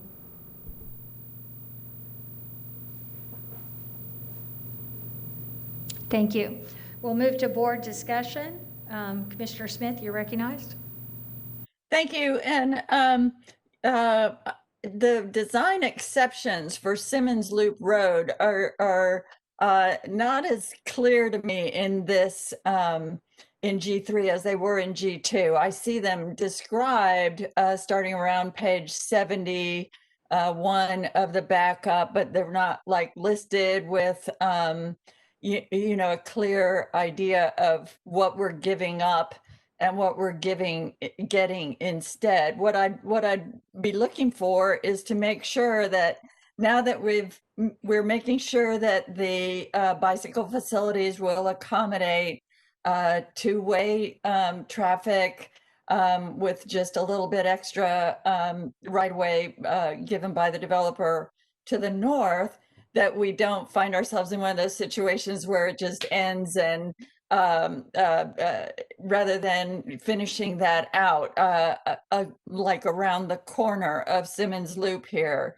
So if staff would help me craft a motion that would indicate, you know, we want to eliminate the design exceptions here in order to provide standard or better bicycle and pedestrian facilities, I would, you know, make essentially the same motion I made before to approve with those conditions added. I have nothing to add. I was just trying to get your attention, Madam Chair. Oh, okay. So if I could just sidebar with you for a second. Oh, okay, sorry. And Mr. Gormley, Yes. I assume that you're going to speak to that? Yes, thank you. I believe that what Commissioner Smith, you're seeing is the backup of the transportation comments. And apologize for the confusion. That backup was really done for both applications. This particular one doesn't have frontage on Simmons Loop Road, so there wouldn't be any there are no design exceptions for that improvement covered with this application. I believe your motion on the prior application addressed that issue. With, you know, with that, I would, well, I'll wait for board discussion, see if somebody else wants to. I'll move approval with that, given that.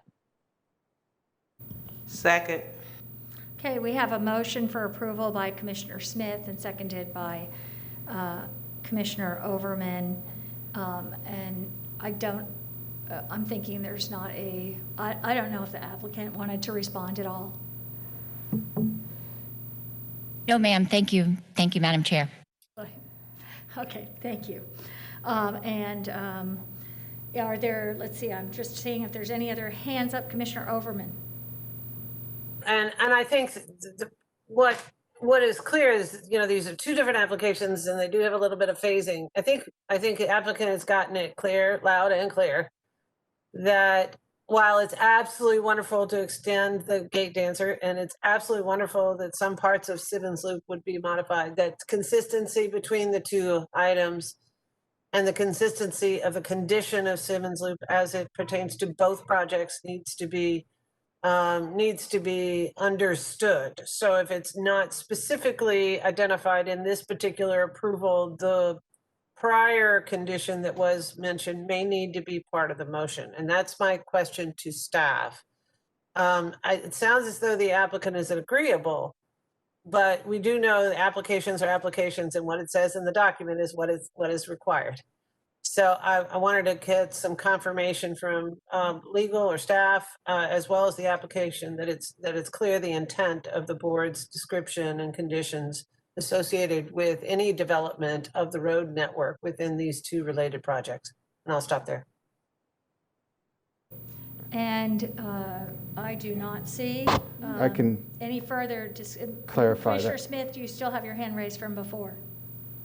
I think that's an excellent point, Commissioner Overman, and thank you. That, you know, since these are two separate applications, it's conceivable that the one to the north might, you know, not proceed as timely as this one, and this one could be going forward without those road improvements made to Simmons Loop. So if there was a condition we could add here, I would withdraw my motion for the sake of simplicity and ask Mr. Gormley what he's going to say, but I'm thinking to restate my motion with approval with a condition that the the road improvements to Simmons Loop Road would be made as according to design standards in order for this to proceed. Mr. Gormley, you're recognized. Yes, I think there may have been two thoughts there. As I was your initial inquiry about the extension of Gate Dancer. So there's this application has the same agreed to condition that no building permits issued till the construction of the north-south road's been completed. Was the intent here to try to tie the completion of this segment of Gate Dancer and the segment to the north that was addressed in the prior PD? From Commissioner Overman is what her intent? Yes, sir. The condition would address the segment of Gate Dancer Road or the new north-south road on this PD, as well as the segment required by MM 20-0310. Yes, sir. Okay. And State the motion. How about that? You were doing great there. Don't back off. No, I would like the language that was previously approved, associated with Gate Dancer and the connection and the impact it would have to Simmons Loop. The conditions that we requested when it comes to the road standards and the bike lanes, and in my opinion, is consistency in the connection, be maintained in this project as well as was described in the prior project. So if it needs to be specific so that it isn't found inconsistent later, that this approval is dependent on keeping that consistency in place. Does that make sense? That's what I'm trying to accomplish is to have consistent design standards throughout the two projects. Right, that we don't get one approved and ahead of without the same standards on all the roads. Agreed. Mhm. Mr. Gormley, do you want to suggest anything with regards to this in terms of a motion? We all, I think, know what we want, so. So I would suggest that the no building permits be issued till the construction of the segment of the new north-south road as required in MM 20-0310 and MM 20-0311 have been completed, and that Simmons Loop Road improvements be constructed in accordance with MM 20-0310. I think. So moved. Second. Go ahead, I'm sorry. I sure that what we're discussing here, that the applicant is understanding that linkage and that we're appropriately structuring a condition that they understand. Ms. Batzel? I just want to clarify what I heard initially was that you wanted 0311, so the property to the south, to be tied to the completion of not just Gate Dancer to the north, but also Simmons Loop to the north. Is that accurate? Because it's sort of morphed, and I want to make sure that I'm really clear about what you're asking. Agreeable to that, by the way, but I want to be clear that we understand what our obligations are. And I think what you ask, which we're agreeable to, is that the South cannot proceed 0311 until Gate Dancer is constructed all the way up, and we have made the improvements to Simmons Loop Road as referenced without the design exception. Is that correct? That would be good. Yes. we're willing to commit to that exact condition. I don't know, we'll have to ask Ms. Lundgren about the legality of tying a condition with one major modification to another, but we're agreeable to putting that onto the record and to committing to that condition. Great. Thank you. Thank you very much. Ms. Lundgren? I think that the way that we're structuring the condition is going to work. I think we are comfortable with that information. Okay, thank you. And I think everybody understands what the motion is at this point, and it's been said several times. So we have, rather than restate it, we do have this motion by Commissioner Smith, seconded by Commissioner Overman. Are there any other comments at this time? Seeing none, can we do a roll call vote? Kemp, Yes. Cohen, Yes. Hagan, Yes. Myers, Yes. Overman, Yes. Smith. Yes. Motion carried 6-0. Thank you. So we will move on with our last two related items. Mr. Moreto, you're recognized. Thank you. The last two related items, H1A and H1B. H1A involves a comp plan map amendment, which is a public hearing that the Planning Commission will speak to. Following that, it involves the zoning, which is really involving a multiple use, primarily vehicle repair, which is driving the need for the comp plan amendment to implement the zoning in H1B, which is a proposed zoning to allow vehicle repair and recognize an existing residence. So even though both items can be discussed together, there should be discrete votes on each item. The first item will be H1A, and the Planning Commission staff will speak to that item. And this is a public hearing. This is a public hearing, and Planning Commission staff, Ms. Leinhardt?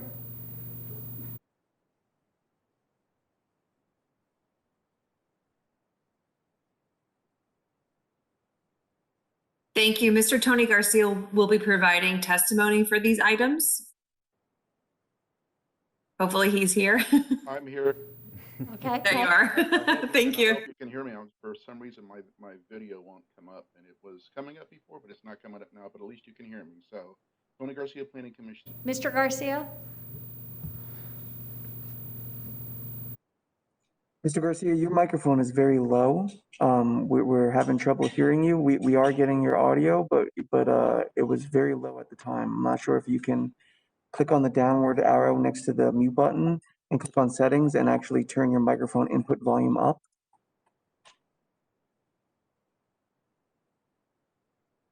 It is all the way up.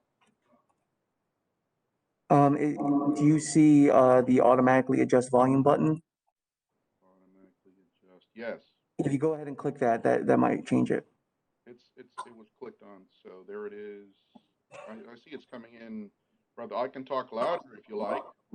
Yes, that's a little bit better. Thank you. Okay, so without any further ado, I'm really just introducing the planner who will be introducing the item, who was Mr. Will Augustine. So, Mr. Augustine, please go ahead and begin your presentation. Thank you.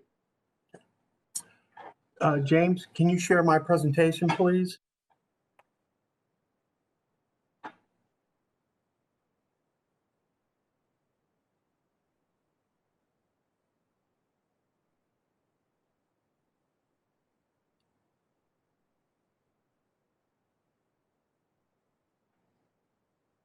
Thank you.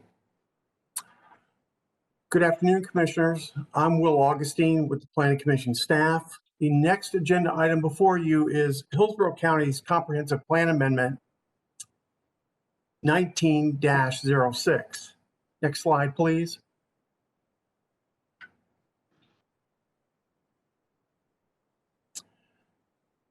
This plan amendment is located in north central Hillsborough County along Highway 92, just west of Plant City. The subject site is outside of the urban service area.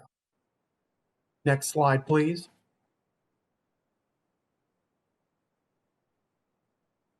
This plan amendment is privately initiated in north central Hillsborough County and approximately 3.46 acres in size. The subject property is south of the interstate of Lynn Oak Circle in Highway 92. Interstate 4 is to the north of Highway 92. Lake Donasassa is to the north. West is the Mango-Seffner area. The site is in Dover. McIntosh Road is approximately a mile to the west, and Branch Forbes Road is approximately 2 miles to the east. The existing character of the parcel south of Highway 92 are rural with large lot developments. The subject site is in the rural service area. Next slide, please. The subject site has an adopted residential 1 land use classification.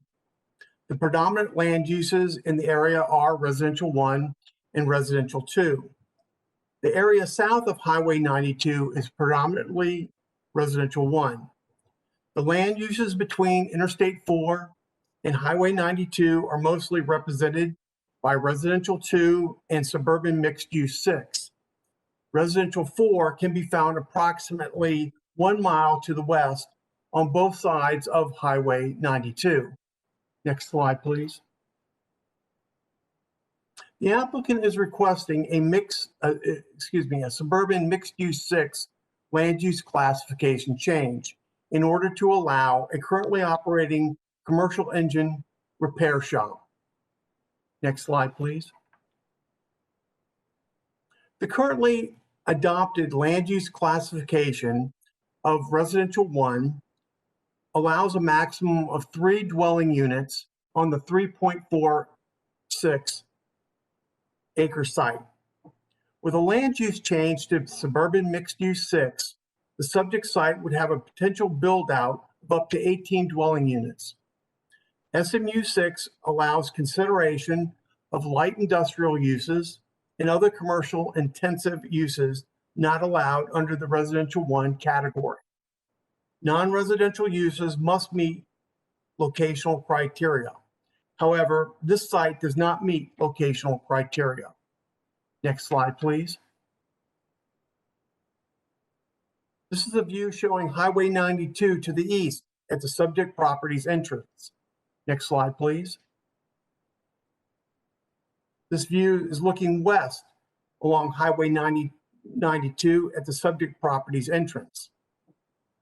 Next slide, please. This is a view north from the subject property's entrance. Next slide, please. This is a view along Highway 92 to the southeast at the subject property's entrance. Next slide, please. This is a view from Highway 92 to the south of the subject property's entrance. Next slide, please. This photograph is a view looking south, showing the commercial engine repair shop on the property.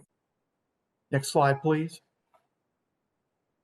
This is a view looking southeast, showing the commercial engine repair shop on the property. Next slide, please.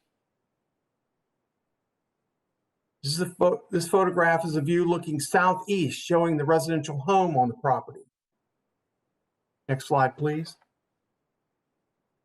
After distribution for local agency review, no objections were received. Next slide, please. Planning Commission has determined that the request for a land use change to suburban mixed use 6 is consistent with the following objectives and policy from the county's future land use element. Next slide, please. Objective 10 of the future land use element clarifies that the development order shall not be issued unless development is suitable for the physical conditions of the land. Objective 12 designates that all new development and redevelopment shall be serviced with transportation systems that meet the adopted levels of service. And policy 11.1 recognizes that new development or redevelopment must meet adopted levels of service for public facilities. Next slide, please. Finally, the Planning Commission recommends that Hillsborough County Comprehensive Plan 19-06 be found consistent with the goals, objectives, and policies of the future of Hillsborough Comprehensive Plan for unincorporated Hillsborough County. And that concludes my presentation. Next slide, please.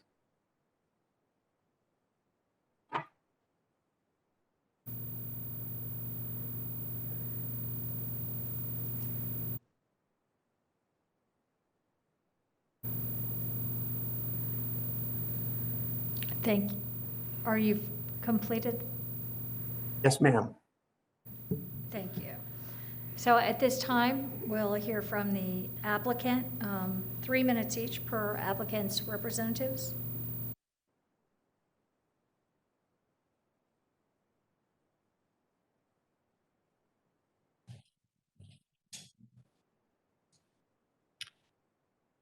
Madam Chair and board members, thank you for allowing us to speak this morning. I'm going to try to be brief. We only have 3 minutes, so I don't have a choice. I am Michael Horner, 14502 North Dale Mabry Highway, representing the applicant and owner of both the CPA and the companion PD rezoning, Mr. W.C. Smith and his wife Amanda. Amanda's out in the parking lot having an emotional breakdown, knowing that this entire family history and intentions and dreams arise and fall on this action. Mr. Smith is joining me.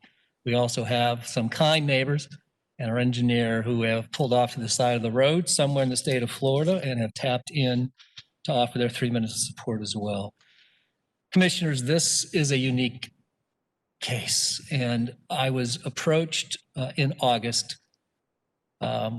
It was handled, both the CPA and the initial PD filing were handled by Ms. Pamela Jo Hatley. She was recently appointed as a zoning hearing master, as you're probably aware, and could not continue her representation on this case. I looked at it and realized that this was going to be difficult. Res 1, rural service area, and surrounded by some larger lots. I advised Ms. Hatley I wasn't sure that I could handle this case, and she said, get out there, look at it, talk to Mr. Smith, and talk to the neighbors. And I did that, and that is why we are here today. And we are most grateful because nowhere in Hillsborough County could you find support for this type of use that I think we have experienced and found around this property. These neighbors know Mr. Smith. They love Mr. Smith. They work with Mr. Smith. This is a different part of the county. These people are proud. They respect their property rights. They respect their privacy, but they also respect a hardworking man and honesty. And that is exactly what defines my client. He purchased this property about a year and a half ago, $500,000. They moved from the rural hills of Tennessee, where there are no comp plans. There were no zoning codes. Mr. Smith was surprised when he built this pole structure and started to repair some trucks and was cited. It started a process that has been ongoing for over a year and a half, almost 2 years. Again, we have tried to do everything right. We filed a very detailed PD. Ms. Hatley filed initially. We made modifications. That comes to you with recommendations for approval with all conditions of approval from the staff, development services that we are agreeing to, which includes sidewalks, engineering, parking lot, trees. They've already planted over 100 trees on this property. My client also built a brand new, beautiful house, 2,500 square feet, that directly faces their property, the repair shop. And this is a public hearing, and do we, I'm not sure if my speaker list is correct at this time, but I have Stephen Boggs, Matthew Norman. Are they there? Bobby Dixon? Yes, ma'am. Bobby Dixon's here. Mr. Dixon, you can proceed. Madam Chair. Madam Chair, I believe the applicant had one last. May I just close my comments and then be happy to go into the comments? Okay. Go ahead. Commissioners, I'll close by saying this. All surrounding property owners, all 7 of the immediately abutting neighbors, and in addition, all 22 of the neighbors to the north and greater area have come to the support of this request and Mr. Smith for both the CPA and the plan amendment. You cannot see the driveway. There would be no signage on 92 at all.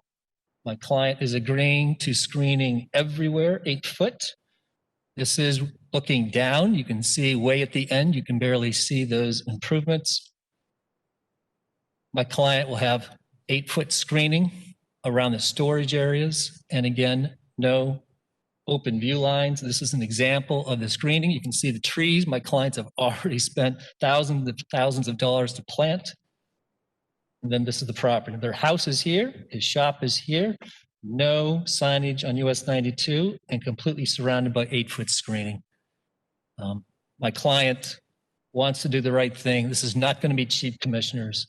My client is going to have a significant investment in this property. And we appreciate your consideration of this matter. I'll have Mr. Smith follow me, and then I believe the other speakers can join in afterward. Thank you, Madam Chair. Thank you. And so this public hearing, and you say, so Mr. Smith?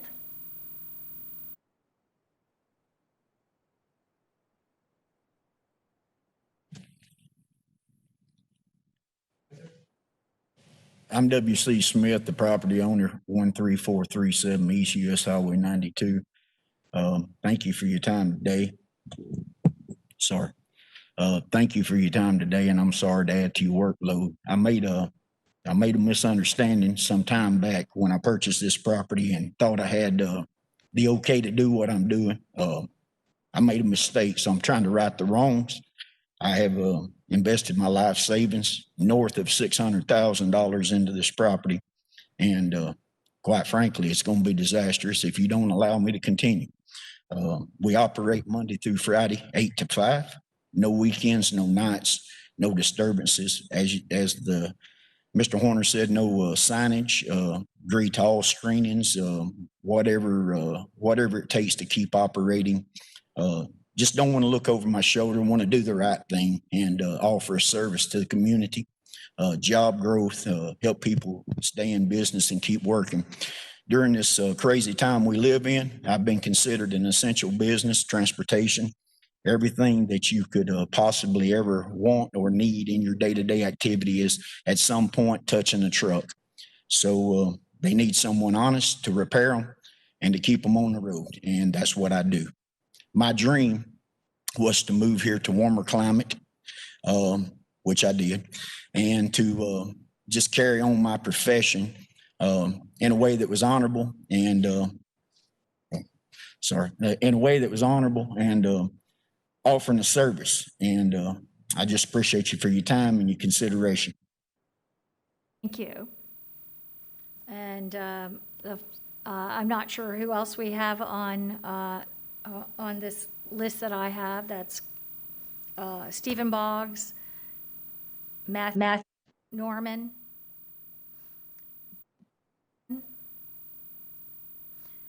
I believe you're muted.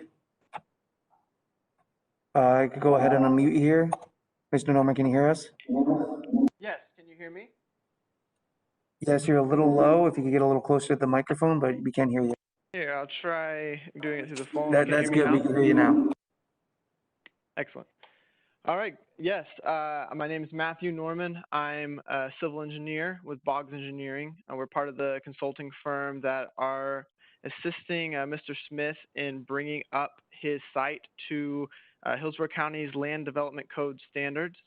The property, I mean, it's already been discussed a little bit, but it's about 3.5 acres in size. It's located on US 92 in Dover.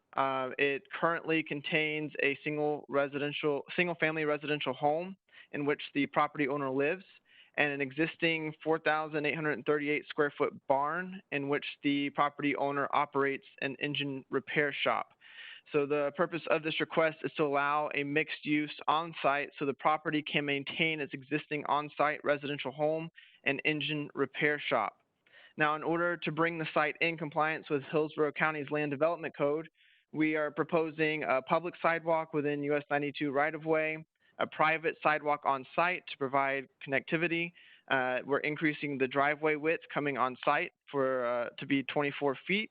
We're proposing a 12-foot space or 12-space parking lot to meet the parking requirements. We're proposing a stormwater management system for the site's increase in impervious areas, and we're proposing buffers and landscaping around essentially the entirety of the property to properly screen the site from the neighbors and from the road.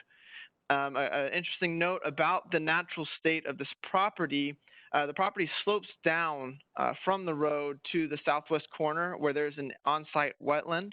And I'd like to note that none of the developments, whether existing or proposed, are impacting the wetland or its buffer. But the slope of the property drops approximately 19 feet from the edge of US 92 down to the wetland area.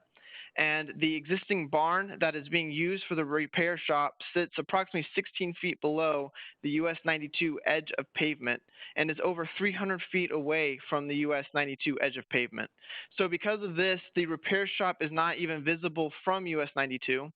And in addition to the natural screening caused by the separation and elevation drop between the road and the repair shop, we are proposing an 8-foot tall, fully opaque screen fence around the development area to further screen it from the road, from the neighbors, and planting trees, which have already been planted at 20-foot increments along the perimeter of the property. So we believe that these measures fully screen the non-residential use from the surrounding area. We believe that we can meet the land development code requirements to operate the facility and maintain the characteristics of the surrounding area. That is I'd like to relinquish my time. And I don't know if we have any other speakers at this time. Is there Bobby Dixon, Dylan Odell?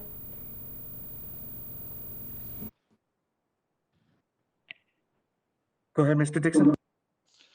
Yes, my name is Bobby Dixon. I live at 9335 Barrington Oaks Drive, Dover, Florida 33527. I've known Bubba Smith for about 7 years. Since I've known him, he's just a great guy. Give you a shirt off his back. We lost touch a while back, and I met back up with him about 8 months ago when I was ready to start my trucking business after I got laid off to my corporate job. All I can say is without Bubba,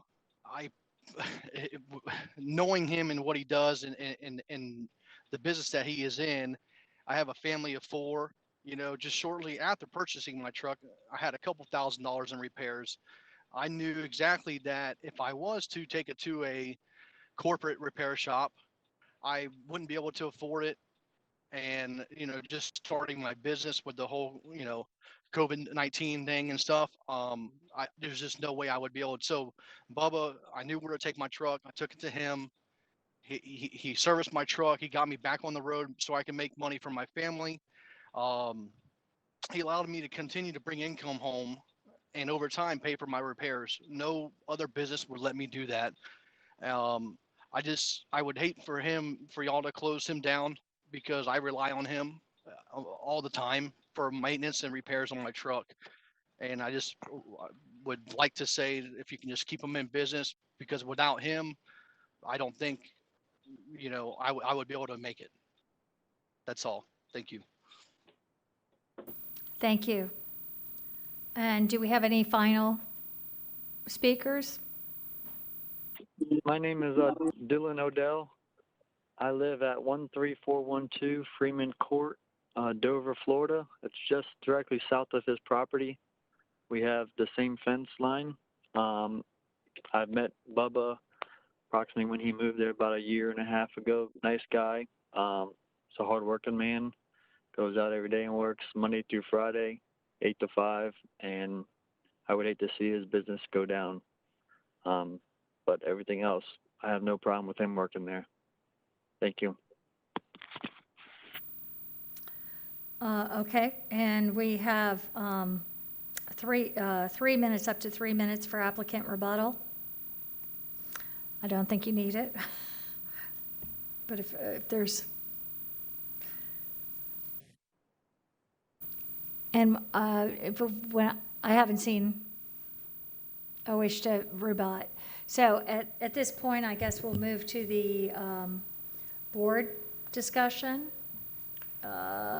Commissioner Overman. Thank you, Chair, and I appreciate it. And I appreciate the applicant and the public testimony on behalf of the owner. It sounds as though, and it's easy to run into a wall when you're not sure it's actually there, but when you find it there, it becomes a little overwhelming. It looks like there's community support. It looks like there's a decent plan for being able to address how it impacts the community and the aesthetics of the community. It's a beautiful area. And that they've done a great job of actually sheltering the community, surrounding community from the potential congestion that comes up with lots of trucks being parked there.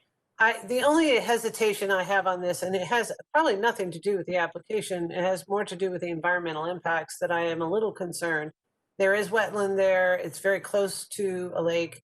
As long as this business has been made aware and is able to mitigate any ground contamination that may occur, I'm in support of approving this in the following and the related matter. So I'll stop there. Voting, if I understand it right from the attorneys, on the future land use map change first separately. So that's a motion to support the future land use map change, Commissioner Overman? And then we're going to speak to the rezoning right after this. I don't know if there's anybody that wants to respond to Commissioner Overman's concern about the environmental issues. At the rezoning. Chair Michael Horner for the record. Client is very well aware. That's why we retained a professional engineer firm. We had EPC out there and delineated those wetlands. We are maintaining the 30-foot wetland setback. They're doing a conveyance and a filtration ditch that will preclude any contaminants from going into that wetland system. This is a very clean operation, no body shop, no welding. This is just engine repair. It's a quiet operation. That's why the neighbors have been most supportive. Thank you. I'll second the motion if Commissioner Overman made it. Okay, and I just want to, Mr. Gormley, you were you were responding to that at the time too. So just to confirm from staff. Yes, that is something that the integrity of the wetlands and the wetland system is something that would be regulated by the EPC, and any activities that would have a detrimental effect would be precluded on the site. Thank you. So I see no other hands up at this point. This is Commissioner Overman made a motion, seconded by Commissioner Hagan, to approve the future land use map change. Seeing no further discussion, can we do a roll call vote? Kemp, Yes. Cullen, Yes. Hagan, Yes. Myers, Yes. Overman, Yes. Smith. Yes. Motion carried 6-0. Okay. And because that was passed, we will now move to the zoning. And I will, Mr. Moreta. Item on the agenda, this is H1B. This is the companion rezoning to the comp plan amendment. Commissioners, the proposal is to rezone AS1 and ASC1 property to a planned development to permit the vehicle repair for truck repair, and also recognize an existing residence on the property. When staff reviewed this, we felt that it had limited road visibility on the site. The site plan also includes additional setbacks and screenings that that would typically be required for this type of use. And we felt that it would be consistent and compatible with the area, and staff is recommending approval. The zoning hearing master also recommended approval. However, the planning commission didn't share our perspective, and they found it inconsistent with the plan. Because it doesn't have consistent recommendations, this would have otherwise found its way to the F items on the agenda because no oral argument has been filed. But our recommendation is for approval, subject to conditions.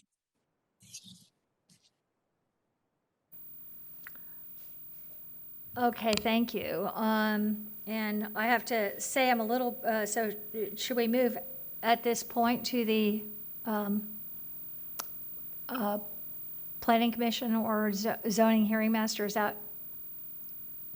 Yes, ma'am. There's no oral argument filed for this one, so it'd be appropriate to hear from the planning commission and zoning hearing master. Thank you. Okay, planning commission?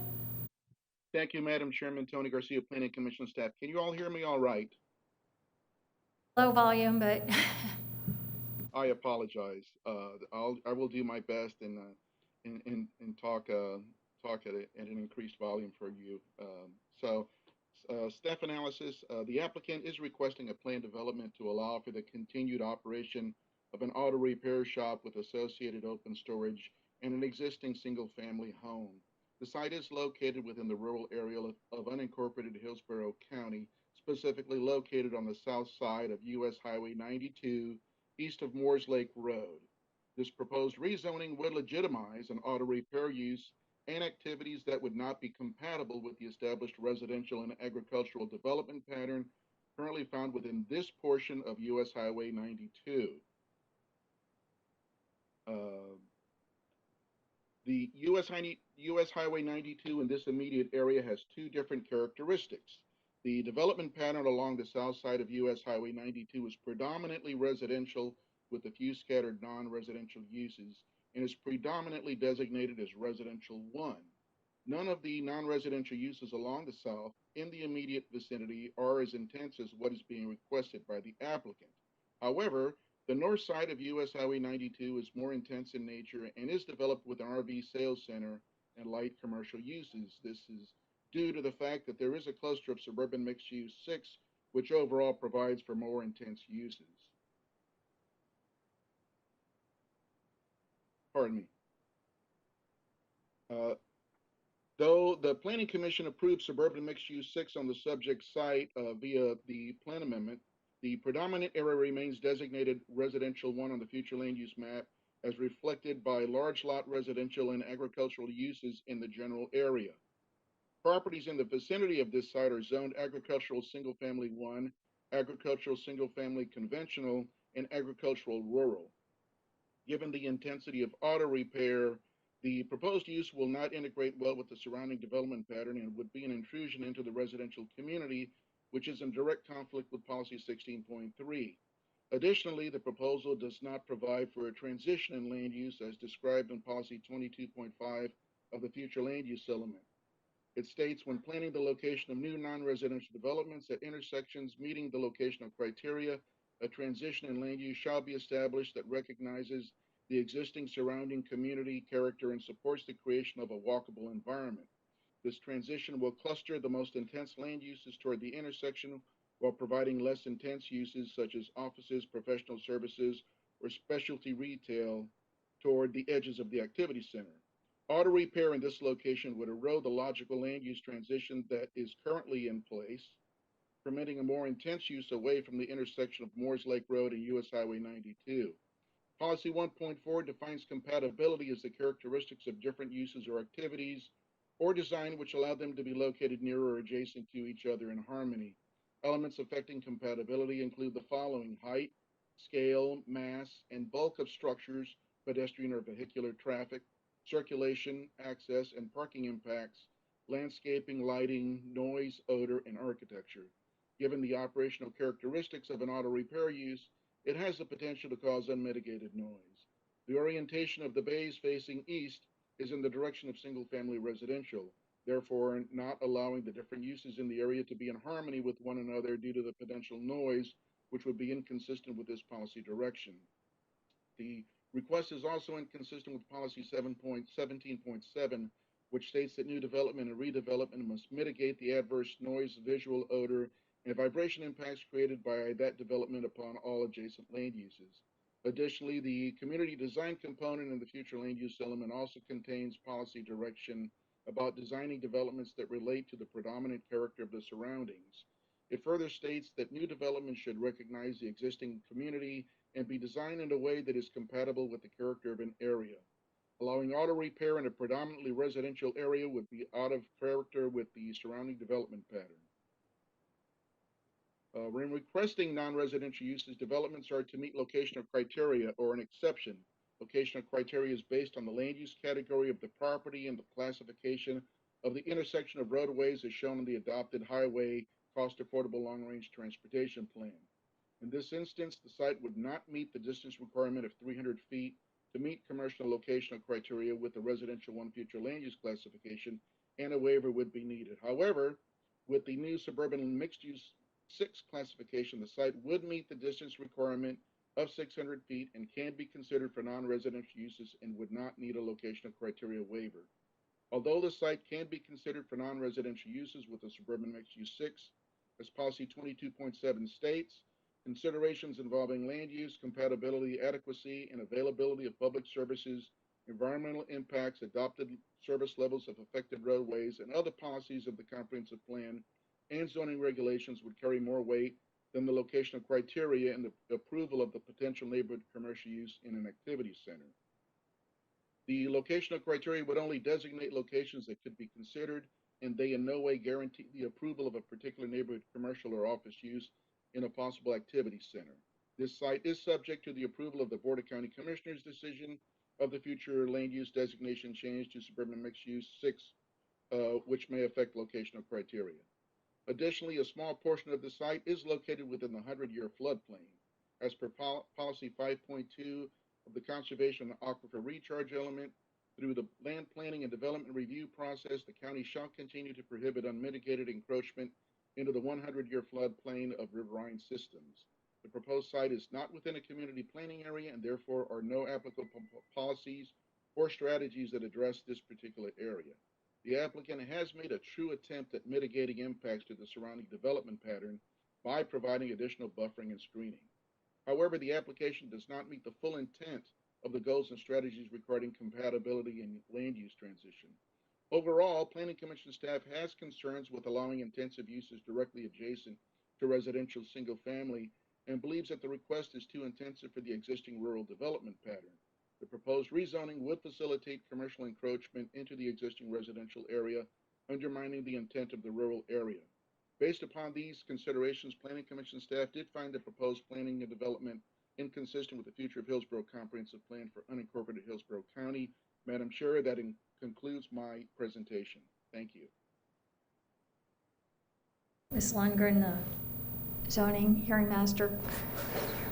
The zoning hearing master considered the requested plan development to allow for the continued operation of an engine repair shop and outside storage associated with the shop, as well as an existing single-family home. The repair shop business with associated open storage was determined to be inconsistent with the future land use of residential 1, which was the land use that applied to the property before the board considered the future land use map amendment, which the board has just approved.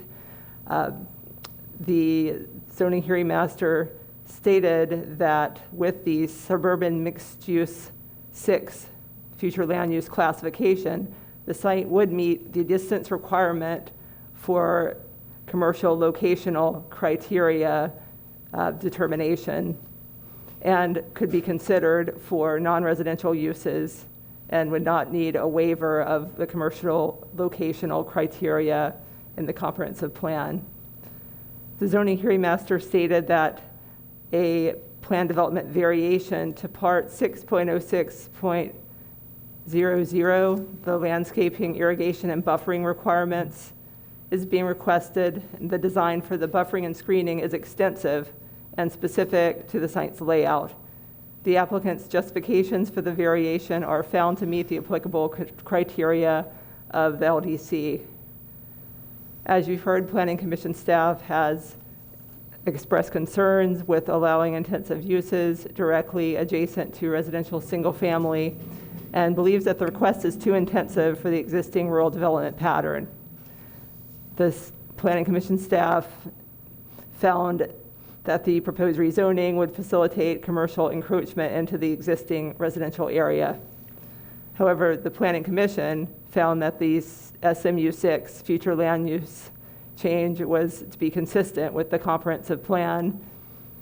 And the zoning hearing master noted that if the Board of County Commissioners desires to approve the plan amendment as it has, this decision would ultimately guide whether the plan development zoning request could be considered to be consistent with the plan.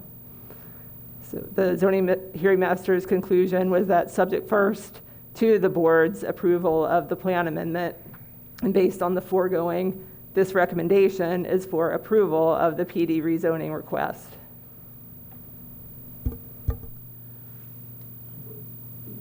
Okay, thank you. And with that, we will open it up for board discussion, or if there's a motion. Move approval. Commissioner Hagan has, Commissioner Overman, you're recognized. Thank you. I appreciate everyone's input on this particular situation and the applicant's concerns. I do notice that it's not very far away from an area on the same road that is zone CG. And so with that, I don't find it as inconsistent as the Planning Commission does. So that's why I would like to support moving this item forward. I'll stop there. I don't know if you heard Commissioner Hagan moved approval. Sorry, I should have got, so would that be a second then, I guess? Second, it just, the delay is challenging a little. Thought you probably didn't hear it. So we have a motion by Commissioner Hagan, seconded by Commissioner Overman. And I do not see any further hands up. So with that, we'll do a roll call vote. Kemp, Yes. Cohen, Yes. Hagan, Yes. Myers, Yes. Overman, Yes. Smith. Yes. Motion carried 6-0. Okay, so we've concluded our agenda here. We do have our item by Commissioner White, but since he is not here, we will adjourn. Yes, thank you. Thank you.